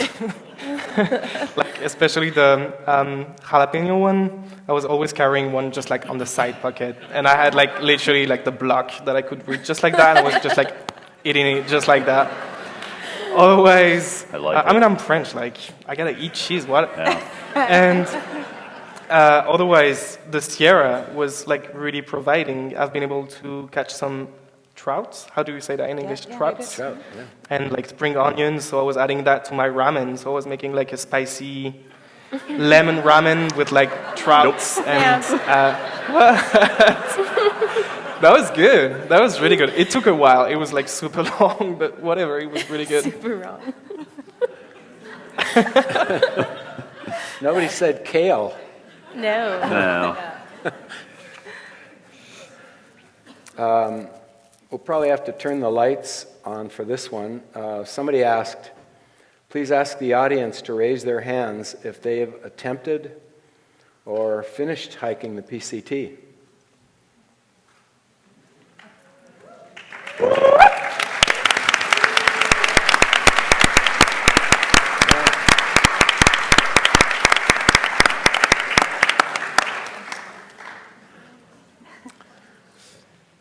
I'll leave this up to your interpretation, each of you. Oh boy. What is your biggest hiker trash moment from the trail? Well, That's what I'll hikers say call that themselves. when you're a thru-hiker, there is no 5-second rule. Does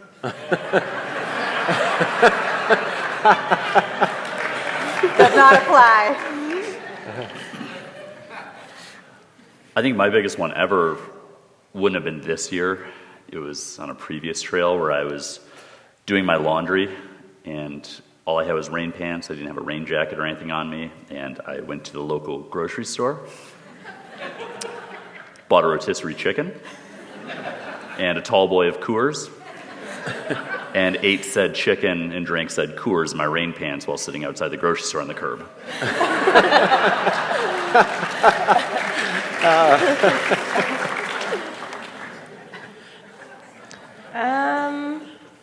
I guess I would have to say how long I went without a shower. And that was about 2 weeks. I'm not proud of it, but I made it. It's gross. Yeah, I know, it is very gross. But I accepted myself.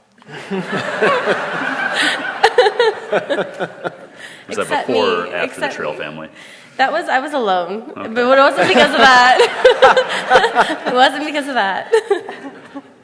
I'd say that it was back in Washington because I was pretty late in the bubble. I was like quite late in the season, so of course we got caught with a lot of rain, a lot of like storms, and it was freezing cold. We had some snow also the last week. Like I finished with like maybe like knee-deep fresh snow on the last week.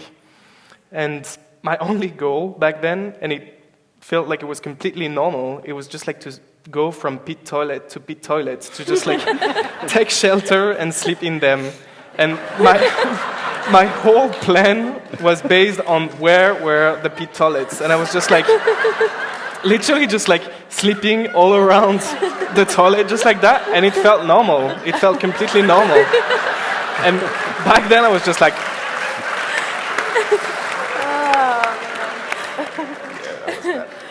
Well played.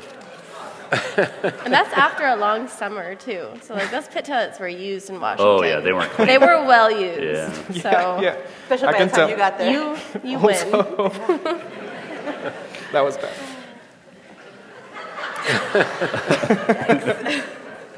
Okay, next, the beginning and ending body weights. Beginning, ending. Body weights. Beginning, actually also pack weights, but what did you weigh when you started and finished? And what did your pack weigh? And it probably differed as well. I would say in the beginning, I was right around 135 to start, and I didn't weigh myself when I got home. I went to PCT days and continued eating. So I never really even tried to guess or to do it, but if I guessed, I would say about 120 to finish. Clothes were very loose when I got home.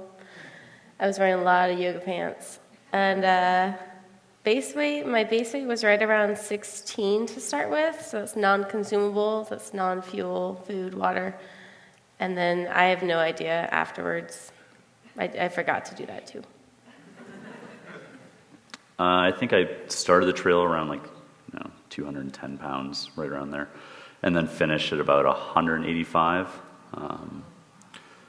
My base weight starting off was just below 10 pounds, and finishing was probably closer to 7 pounds. So I lost about 20 pounds on the trail and almost 20% body fat. So I did a DEXA scan before and after. So it tells you your body composition, your percentage of fat and muscle. So I gained 3 pounds of muscle, but I lost 20 pounds altogether. And my pack weight, it didn't vary that much. I couldn't really tell you an average because it differed from the desert when I started and I was packing way too much food. And then into the Sierra, when you have all this extra equipment, you have an ice axe, crampons, spikes, a 2-pound bear canister without any food in it. Mm-hmm. So, and after I shed all that weight, I replaced some gear. So I want to say my base weight was between 15 and 20 pounds. So I was not ultralight by any stretch. But yeah, it varied a lot. And I got better about not packing too much food in the end and just really getting down to basics and not carrying extra gear. Yeah. I'm not gonna lie, I have no idea. I never weighed in me just before the trail. I was basically eating when I was hungry, and I was carrying so much food, so much food. Because, I didn't want to starve or anything. It happens. Classic. I guess it's normal. So I haven't seen my body change that much. Of course, my muscle has been developed. I started to, evolve in a real avian, in a real chicken, because I had now those massive thighs and those really tiny, arms, which is kind of, weird to see in a mirror, but whatever.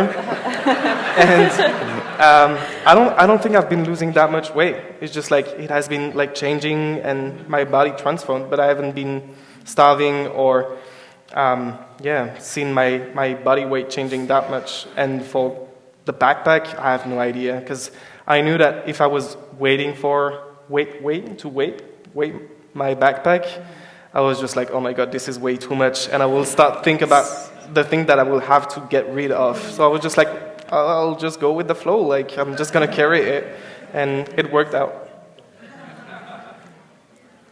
And I would just add that if you're going off on a 5 or 6 day walk, you're going to have a couple days of food and often water, which weighs 8 pounds a gallon. And in some cases there are 20 or 30 miles without water. And so the packs get pretty heavy. They're speaking of base weight, but backpack weight can be different than that. Here's a question. I guess I'll answer this one first. I did a thru hike years ago. What one pack item did you not need? And I carried a razor for 2,650 miles. Same question. What one pack item that maybe you felt was essential that you either disposed of or carried that you just did not need, did not use? I carried a pair of scissors all the way through. You carry what? Scissors. Oh, scissors. Yeah. Huh? No. Nope. Did not. Huh. Yeah, almost every thru hike I carry a pair of toenail clippers or fingernail clippers, and I carry a small Leatherman or pocket knife. I never use the pocket knife. I still put it in my pack every single time I do a thru hike, and I still have never used it. I think most people would argue that carrying a watercolor kit is not necessary. But I needed it for my soul, I needed to feed it. So before I started the trail, I had a couple of get-togethers, and I brought these 4x6 watercolor paper pads, and they're postcard pads. And so my friends and family would pre-address them. And so when I was on trail, initially I actually did this on trail where I would, try to sketch, and then I had a brush pen. So it's a brush with a little water reservoir, and so you just squeeze out the water and then use the watercolor pans. And the watercolors are in an Altoids tin. So I had about 12 colors in there that I could use.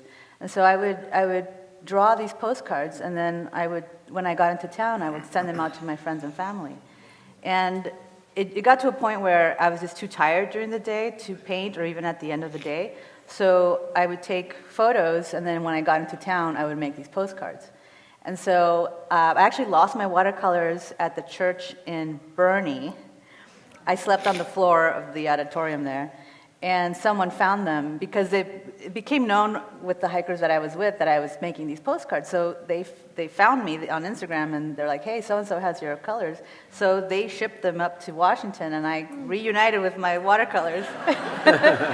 And so this was a project that I did. I probably made about between 45 and 50 postcards. Wow. On trail. You are such a better person than I am. That was my luxury item, okay? Leave me alone. I'd said books. Like, strangely, I was thinking that, of course, like, reaching camp, I'll be like, energetic enough to read, like, in the darkness, which never happened. Or, I was reading, like, basically 2 sentences, and I was just like, just like that. But, I don't know, like, you go through those tiny little shops in towns, and it's nice, it's beautiful, it's in English, so, I'm going to learn, and I'm going to be, like, super great in vocabulary and things like that. Like, I remember carrying, like, a book on, like, ferns, for, like, 2 months, I guess, or something like that I never touched. Or another, like, poetry one from a local poet from, I think it was, like, Sierra City or something like that. I guess it was nice, but I never take a chance to read them, actually.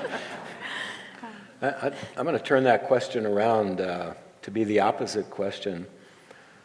What would be the first thing you put in your backpack if you were to do another journey like this? What did you find essential? Or maybe for your soul or for your safety? What would be the first thing you put in?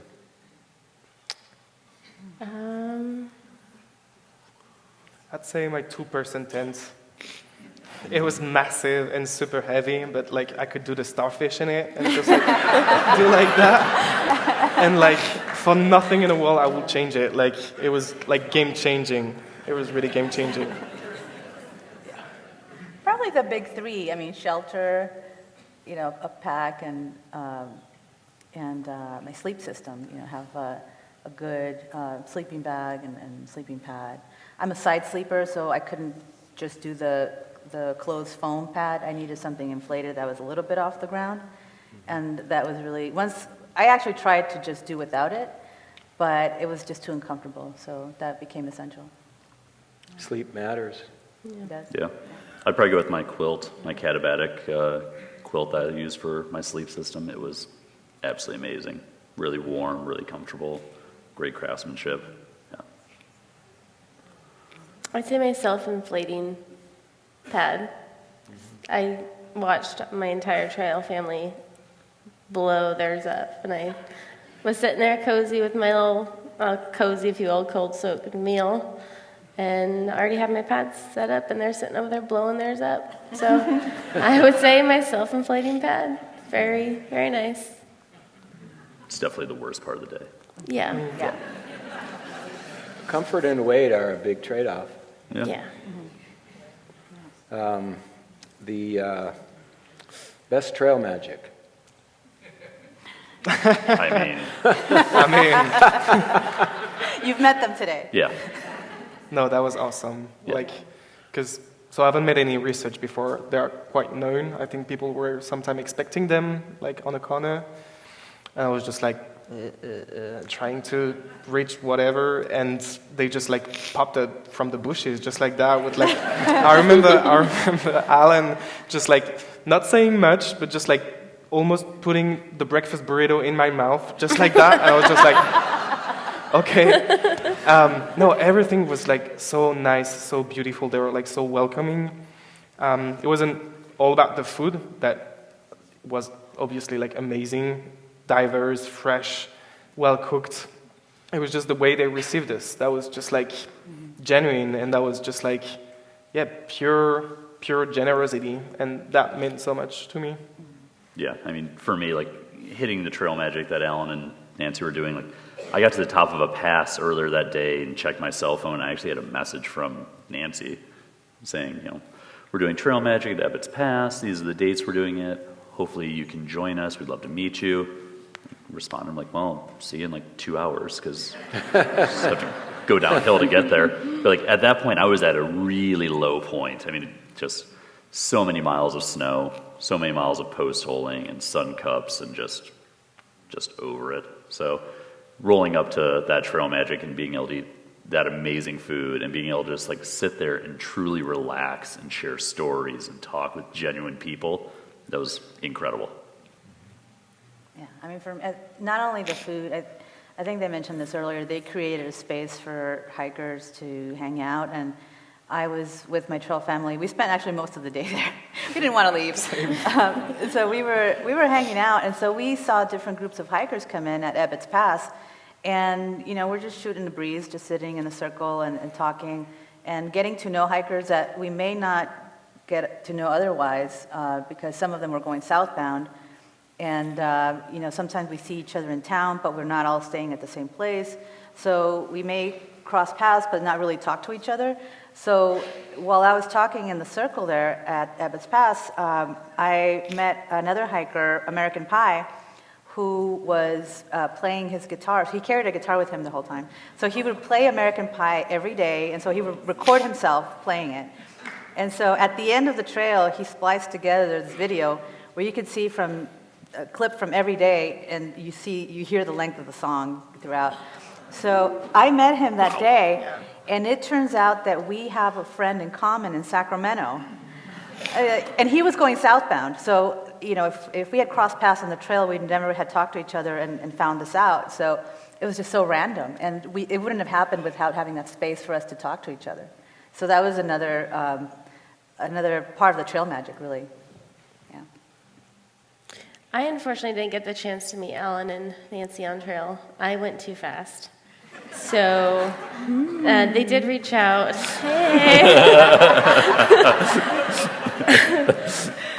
They did reach out a couple times, letting me know that they would be in Ebbets Pass, and they wanted to treat me and my family, and I was so bummed that I did miss them.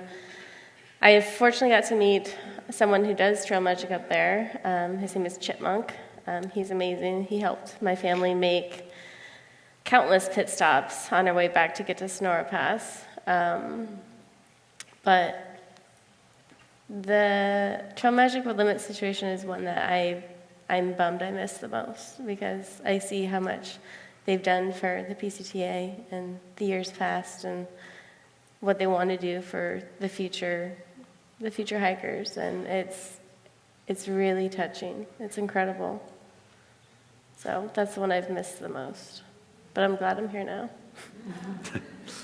I know it's an amazing experience to just encounter it when you least expect it. There's nothing like it. Yeah. All right. We're going to get a little personal now. Your preferred restroom habits? I just read them. Wait, I have a choice? I don't even know what that means. No. Leave no trace, basically. Find the most comfortable, secluded spot you can. I mean, flush toilet is my top choice. But that's not always available. No. No? When I can get it, I love snow. It's really nice and refreshing. Yeah, flushable toilet, of course. We're very divided over here. Yeah. Picky. Well, humans have to do what bears do, basically. And it is a challenge Shit in the woods. Right. to find a place. As long as it's private, and there are some spots where you really had a great view, Yeah. So. Oh, yeah. There were some good ones. Yeah. Yeah. All right, let's see. What were your experiences like reintegrating? And you guys have been off the trail for a few months each. What is the experience like getting back to, I'll just call it this life. I don't want to call it normal life, but Real world. yeah. What were your experiences? It was overwhelming. Crowds were just, it's very loud out there. You don't realize it till you go back to the real world, how loud it is, but there's phones and there's cars and there's televisions and radios and conversation, and it can be hard to focus. But the biggest thing I found was to find a routine to get into, because you have this routine that you followed from Campo all the way to get home, and then it's gone. I mean, the basics are still there. You still wake up, eat breakfast, all that stuff, but you're not breaking down your tent and finding your next camp spot and inching that much closer to your next goal. So it's just finding that new routine when you get home is the biggest thing that made me feel more integrated back to society. Have you returned to a job? I did. Unfortunately, I didn't have to work coming home. I had a couple opportunities that allowed me to veg out, if you will. So that was a good privilege I had that I appreciate greatly because of my other half. But I have recently taken a new job in the last month, and I'll keep that until my next adventure. So That's the spirit. yeah. This time it was easy for me. I mean, I've done it several times where I've come back from a trail and it gets easier every time. The first time after the PCT in 2015, at that time you could take a Greyhound bus from Manning Park all the way to Vancouver and get dropped off in the middle of the city. And that was the most overwhelming experience probably of my life, because you literally just get off the bus and they just, get off, grab your stuff, and you're just there in a major city walking around with tens of thousands of people all around you.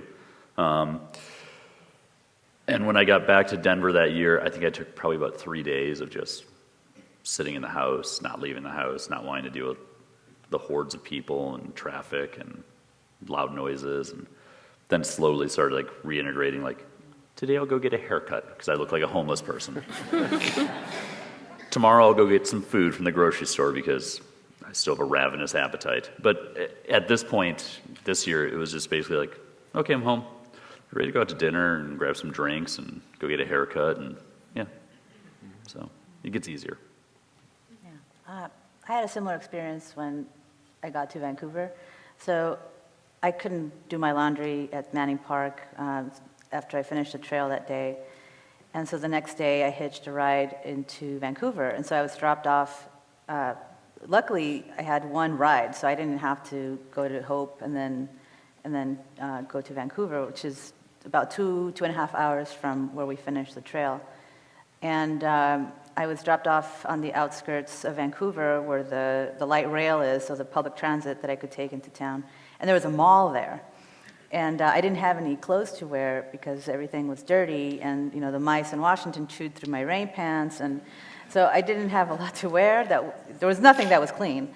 And so I did not want to get on an airplane, with dirty clothes. And so I went to the mall, which is the worst thing I could have done, because I had just capitalism, lights, people, noises. It was crowded, and so it was very overwhelming to come from the trail into this.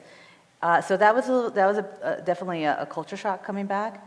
And then when I got home, I had a rough couple of weeks. I think the first 2 weeks were the worst because I physically was in a lot of pain. I had plantar fasciitis that had flared up for the last 2-3 weeks in Washington. And then my toes, my feet were numb. I couldn't feel my toes. And so I couldn't hike. I couldn't run. I couldn't really do anything physical. So I went from hiking 20 plus miles a day to being completely sedentary. And so it was hard. It was hard to just sit at home and not be able to get outside. And after completing such a big goal, I thought, well, what do I do now? I mean, what can compare to that, really? So I went through a period where I didn't have a goal. But once I started feeling better and once I started thinking about what I wanted to do next, I think I found a focus. And so I've been focusing on a couple of things as far as outdoors goes. I've been doing a program with the Sierra Club to train to be a trip leader so I can lead backpacking trips.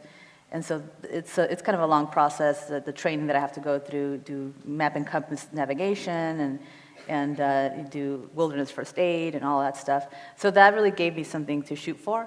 And I recently started a new job, so I feel like I have a path forward.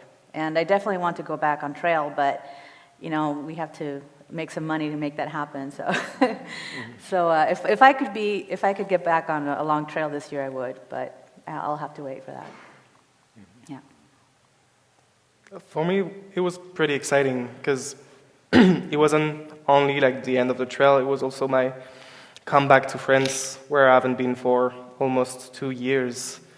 So I was really pumped. I was really excited about that, which was like really great because I've been able like to see my family, see my friends that I haven't been seeing for such a long time. I've been able to go back to my grandfather's place, just like go back to French, and just like that was really great. But on the other hand, it was also like really difficult because I haven't been home for such a long time. So I remember just like getting off the plane and just like reaching the center of Paris and just like being like a child in the middle of the street and just being just like, what?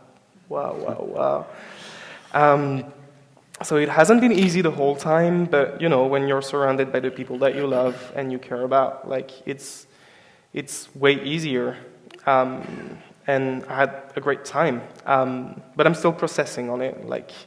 And I think I will still process for quite a long time because you just don't like avoid thinking about the trail just like that. Like it takes quite a while, so I'm thinking about it like almost every day, and I miss it. Like this is visceral. Like it's in here. Like I miss it just like genuinely. But you got to move on because like if you keep thinking about it the whole time, you cannot you cannot deal with your life, your own life. So yeah, it hasn't been easy, but like it's good to go back to what I've been used to before too. So starting with you and then coming back this way, a second part to that question, do you feel changed from your experience? I don't know. I left with like maybe a bit too much of expectations, which is like kind of a mistake. I was hoping to touch the monument and just like have a holy illumination and being just like, oh my God, I can do whatever I want in my life now. I'm so confident with myself. It didn't happen. I realized what I've been doing and it's great, but it was such on a long, how do I say that in English? On a long time frame that it became kind of a routine, and it's less touchable, it's less palpable to realize that kind of things. So I don't know if I feel completely changed or not. What I know is that I've been learning so much about like your country, guys. Like I really fell in love with it. The West Coast is like beautiful. I've been seeing things that I've never seen before. I will keep memories forever. I've been meeting like crazy people that I will love for the rest of my life. I've been learning a new language. I'm now able to just speak in front of a whole crowd without just melting inside. And I don't know, I just think that the seeds that I've been planting back on that trail, I might not see the fruits right now, but I might just be able to harvest them later. And that will, I know at least that I got that thing, that little secret garden in my memories where I can just pick a few memories to just feed my quietude and my consciousness every day. I won't say that I've been changed completely, but we'll see in the future. Life is still long, and I will see the benefits of it through my whole life. Yeah, I think yeah.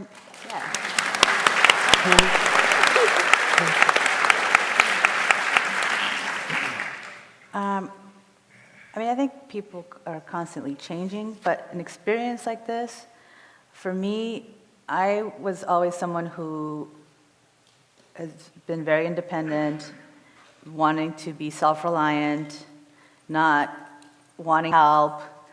I thought I was going to hike the PCT solo. That was really my my outlook, right? Well, I knew there's other people on trail, but I just thought I'm going to do my own thing. And it did not turn out that way. I had a vision of what I thought the trail would be, but once, and it's a cliche, it's the people, right? But it's true. I met people that had my back on trail. I met people who were generous just because. And, part of me was distrustful and thinking, what's the catch? Why are you being so nice to me? I would get a ride, when I was in the middle of nowhere, when it all looked hopeless, things would happen, trail magic would happen. So it's changed me in a way that has made me ask for help and accept help. So I think it's been hard for me to accept help and ask for it when I need it. And so I've realized that when someone wants to help you, it's not just about you, or for me, inconveniencing someone. They get something out of it too. So I've told myself it's okay to accept help, and we all need each other. So I think I've also learned to not be so hard on people. I think we're all trying to do the best that we can in daily life. So just be kind to each other.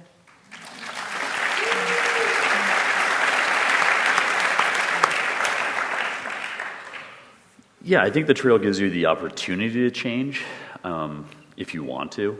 I mean, you've got, in this case, 2,653 miles to walk, be alone in your thoughts at times, figure your shit out. Maybe you've got some ghosts in your closet that you need to really kind of assess things and think about things. Maybe you aren't happy at your job. Maybe you want to go back to school. I mean, just walking by yourself in the woods, there's no better time to just sit there and process and think about things and figure out what you actually want, what makes you happy. Do I think it necessarily changes you though? No, I think it's in the eye of the beholder, or it's up to you to actually make those changes. I mean, the actual walking from Mexico to Canada, it's a powerful thing. You meet a lot of amazing people. You're just spending every day around people that share the same beliefs and ideas and thoughts, and a lot of cases, the same love for the scenery that you do. So it's a good opportunity to meet other people and just kind of share stories and make friends and figure things out. So yeah, I'd say it's a good catalyst to change, a good something to get the ball rolling. Definitely, it's an incredible experience. It's very powerful. Not just the trail itself and being alone with yourself and your thoughts, but the people that you meet on the trail and the communities that you walk through. You hear so many stories of what people have been through to get to the trail, or what they've gone through on the trail, or maybe what they're having to face when they come home. And that can be enough to kind of make a shift in your own self for when you continue on in the trail or for when you get home. But also maybe it's just something you sit on until later and you're ready for that change. And yeah, I think it's definitely an influencing factor in who you become post-trail, definitely. Okay, one really quick one. Did any of you encounter somebody on the trail that was using insulin? I did not. Oh, actually, yes, I did. Rampage. Oh, yeah, I Yes. know Rampage Yes. pretty well. Using what? Yeah. Sorry. Insulin. Insulin. Someone's For diabetic. diabetes. Oh, yeah, I get it. Yeah. Yes, Yeah. yes. I know that when I did a thru hike, I hiked with a young man that had one that's self-administered, and he carried it the whole way. So it can be done. Yeah. This one will require some thought also. Overcoming all the hardships are amazing. And someone asked, what is a positive moment or moments on the trail that either made your heart sing or brought you to tears? Any single moment that took you somewhere you'd never been? Single moment, wow. Well, I was in Ashland, Oregon, and I saw Shakespeare play. So I went in my hiker trash outfit. I was sitting in the audience watching As You Like It. I thought that was a great moment. I mean, reaching the monument was kind of cool. Yeah, that's it.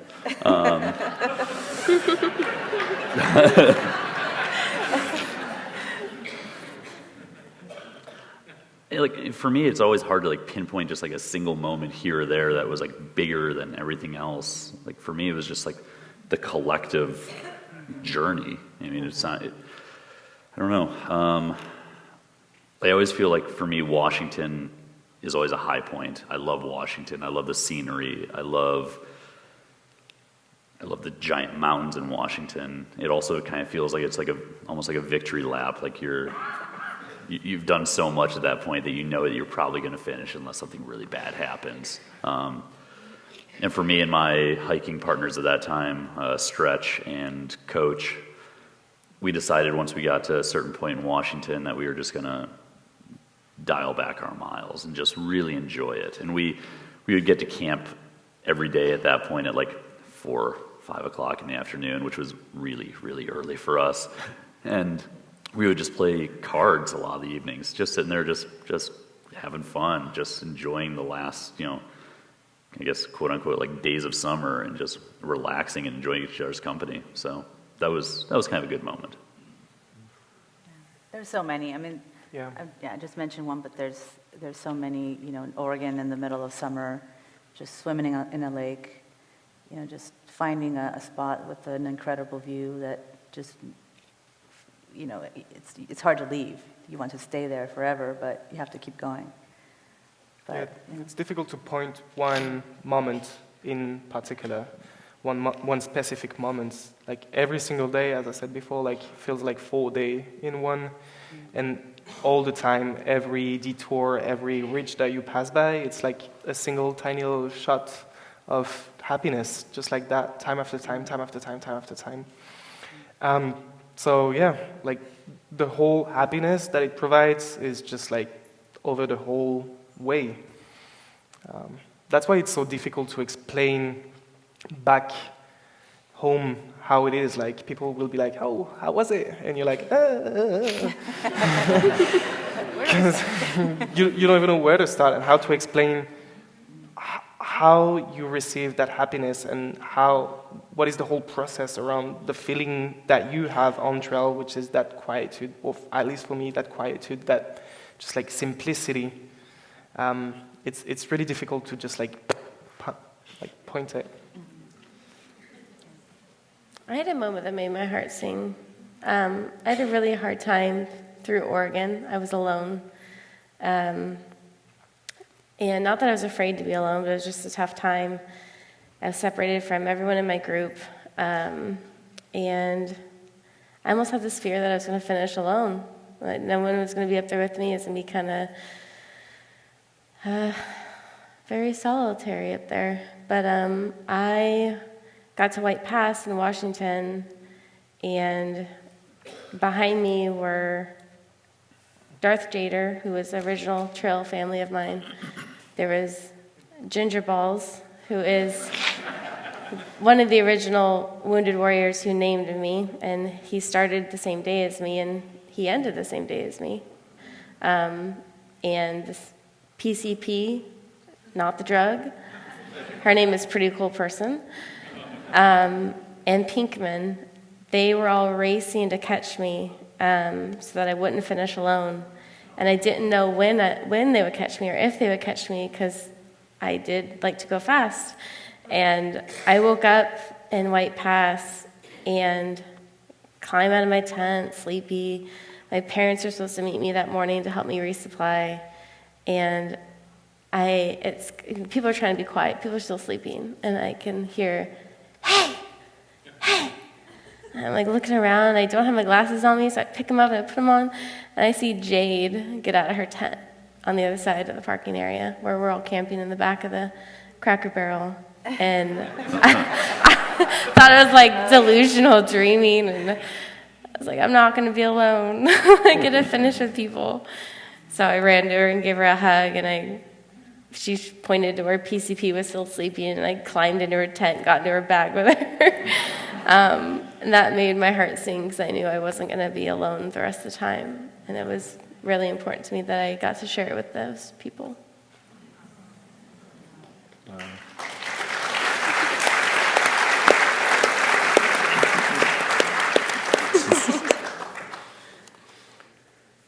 So, last question.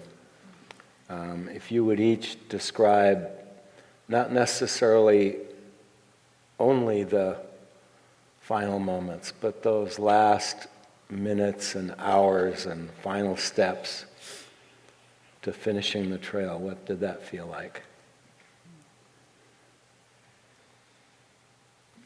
The days leading up to it, I took as much time as I could to sit and stare at everything. It was home to me, so it's a couple of the places I'd been to before, but I knew I wouldn't be in those places at that moment ever again, and I wanted to soak up as much of the imagery and the smells as possible. So I just made sure to slow down as much as I could to kind of capture everything surrounding me. That was the most important thing to me those last couple days. Canada waited for you. Yeah, I'm still there, of course. Yeah. I could be 10 minutes late, as you like to say. Yeah, I just try not to take anything for granted, really enjoying the last steps. I was fortunate enough to hike the entire trail with one of my hiking partners. We knew each other back in Denver and started the trail on the same day, excuse me, and finished the trail on the same day together. I think we camped apart like 4 or 5 nights the entire time on trail, so that was pretty cool. I'd never done that before in my life with a long trail or a hiking partner. Yeah, just try not to take anything for granted. You never know when you're going to be back out there again. I mean, hiking a long trail it's a huge commitment. You know, you have to get lucky. There could be forest fires. There could be a huge snow year, which doesn't necessarily mean you can't complete it. You could get injured. You could run out of money. Like, there's so many factors that you just don't know when you're ever going to get back there again. So, for me, the last week was really one of the hardest because there were 2 storms rolling in, and I was in the middle of in that window. So the day that I finished, there was a new storm coming down, and so I was in a blizzard at elevation that turned into cold rain as I came down into the border. And so my thinking is just to get through it as quickly as possible. I just wanted to get out of the rain. It was so cold, and I was soaked. Everything I had on was soaked. And I had seen some hikers in Stehekin who were going to touch the Canadian border and then turn back and exit, I think at White Pass, or Harts Pass. Harts Pass.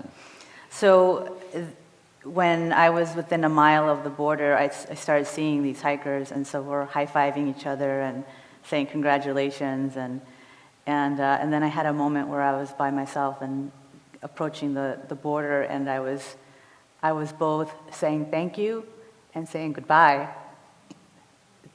to the trail. It was my companion for 6 months, so it was saying goodbye and thank you. Wow.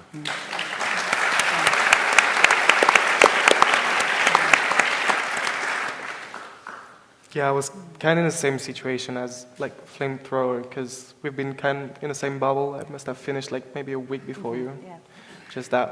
So I was probably in one of the first storm that you're talking about, and it was really challenging. Like till the end, even after all we've been through before, we got caught in that snowstorm, and I had snow till sometime my hips, fresh snow, and I was just like, till the end. And so, yeah, one part of me was like, I gotta get out of here right now. Like, this is getting bad. And another part of me was just like, yeah, like, I'd love to be able to just, like, absorb everything that I can right now, and just, like eat everything and just, like, keep it inside me.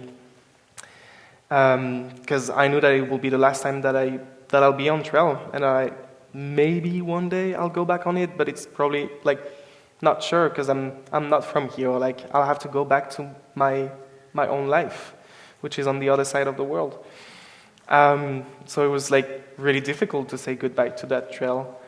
But yeah, I had to get out of there. It was too bad. So that was the most important thing, I guess. And for the audience, then you get this rude awakening, because your hike is over and you have to walk 9 miles, including a 3,000-foot climb, to reach Manning Park. But it was all worth it. And as it was to enjoy your company, thanks to you guys for sharing your innermost thoughts and emotions, and thanks to all of you for coming and supporting the PCTA and the Pacific Crest Trail. Thanks for coming. Give yourself a hand.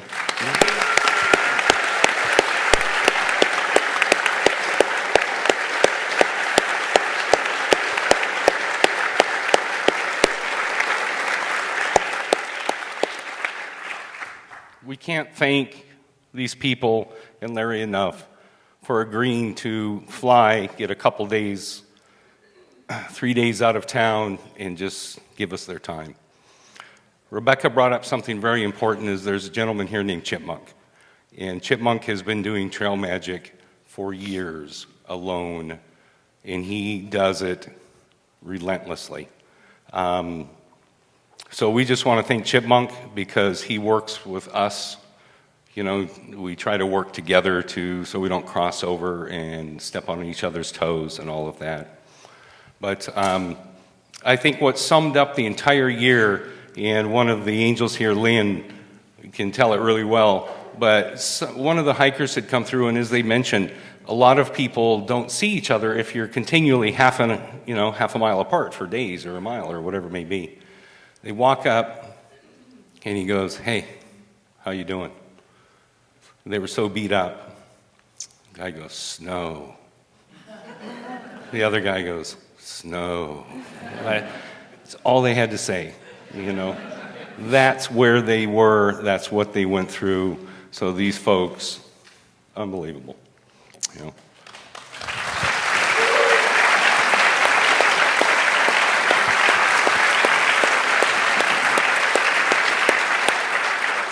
I want to say real quick is they're going to a pub, brew pub, afterwards. Moonraker?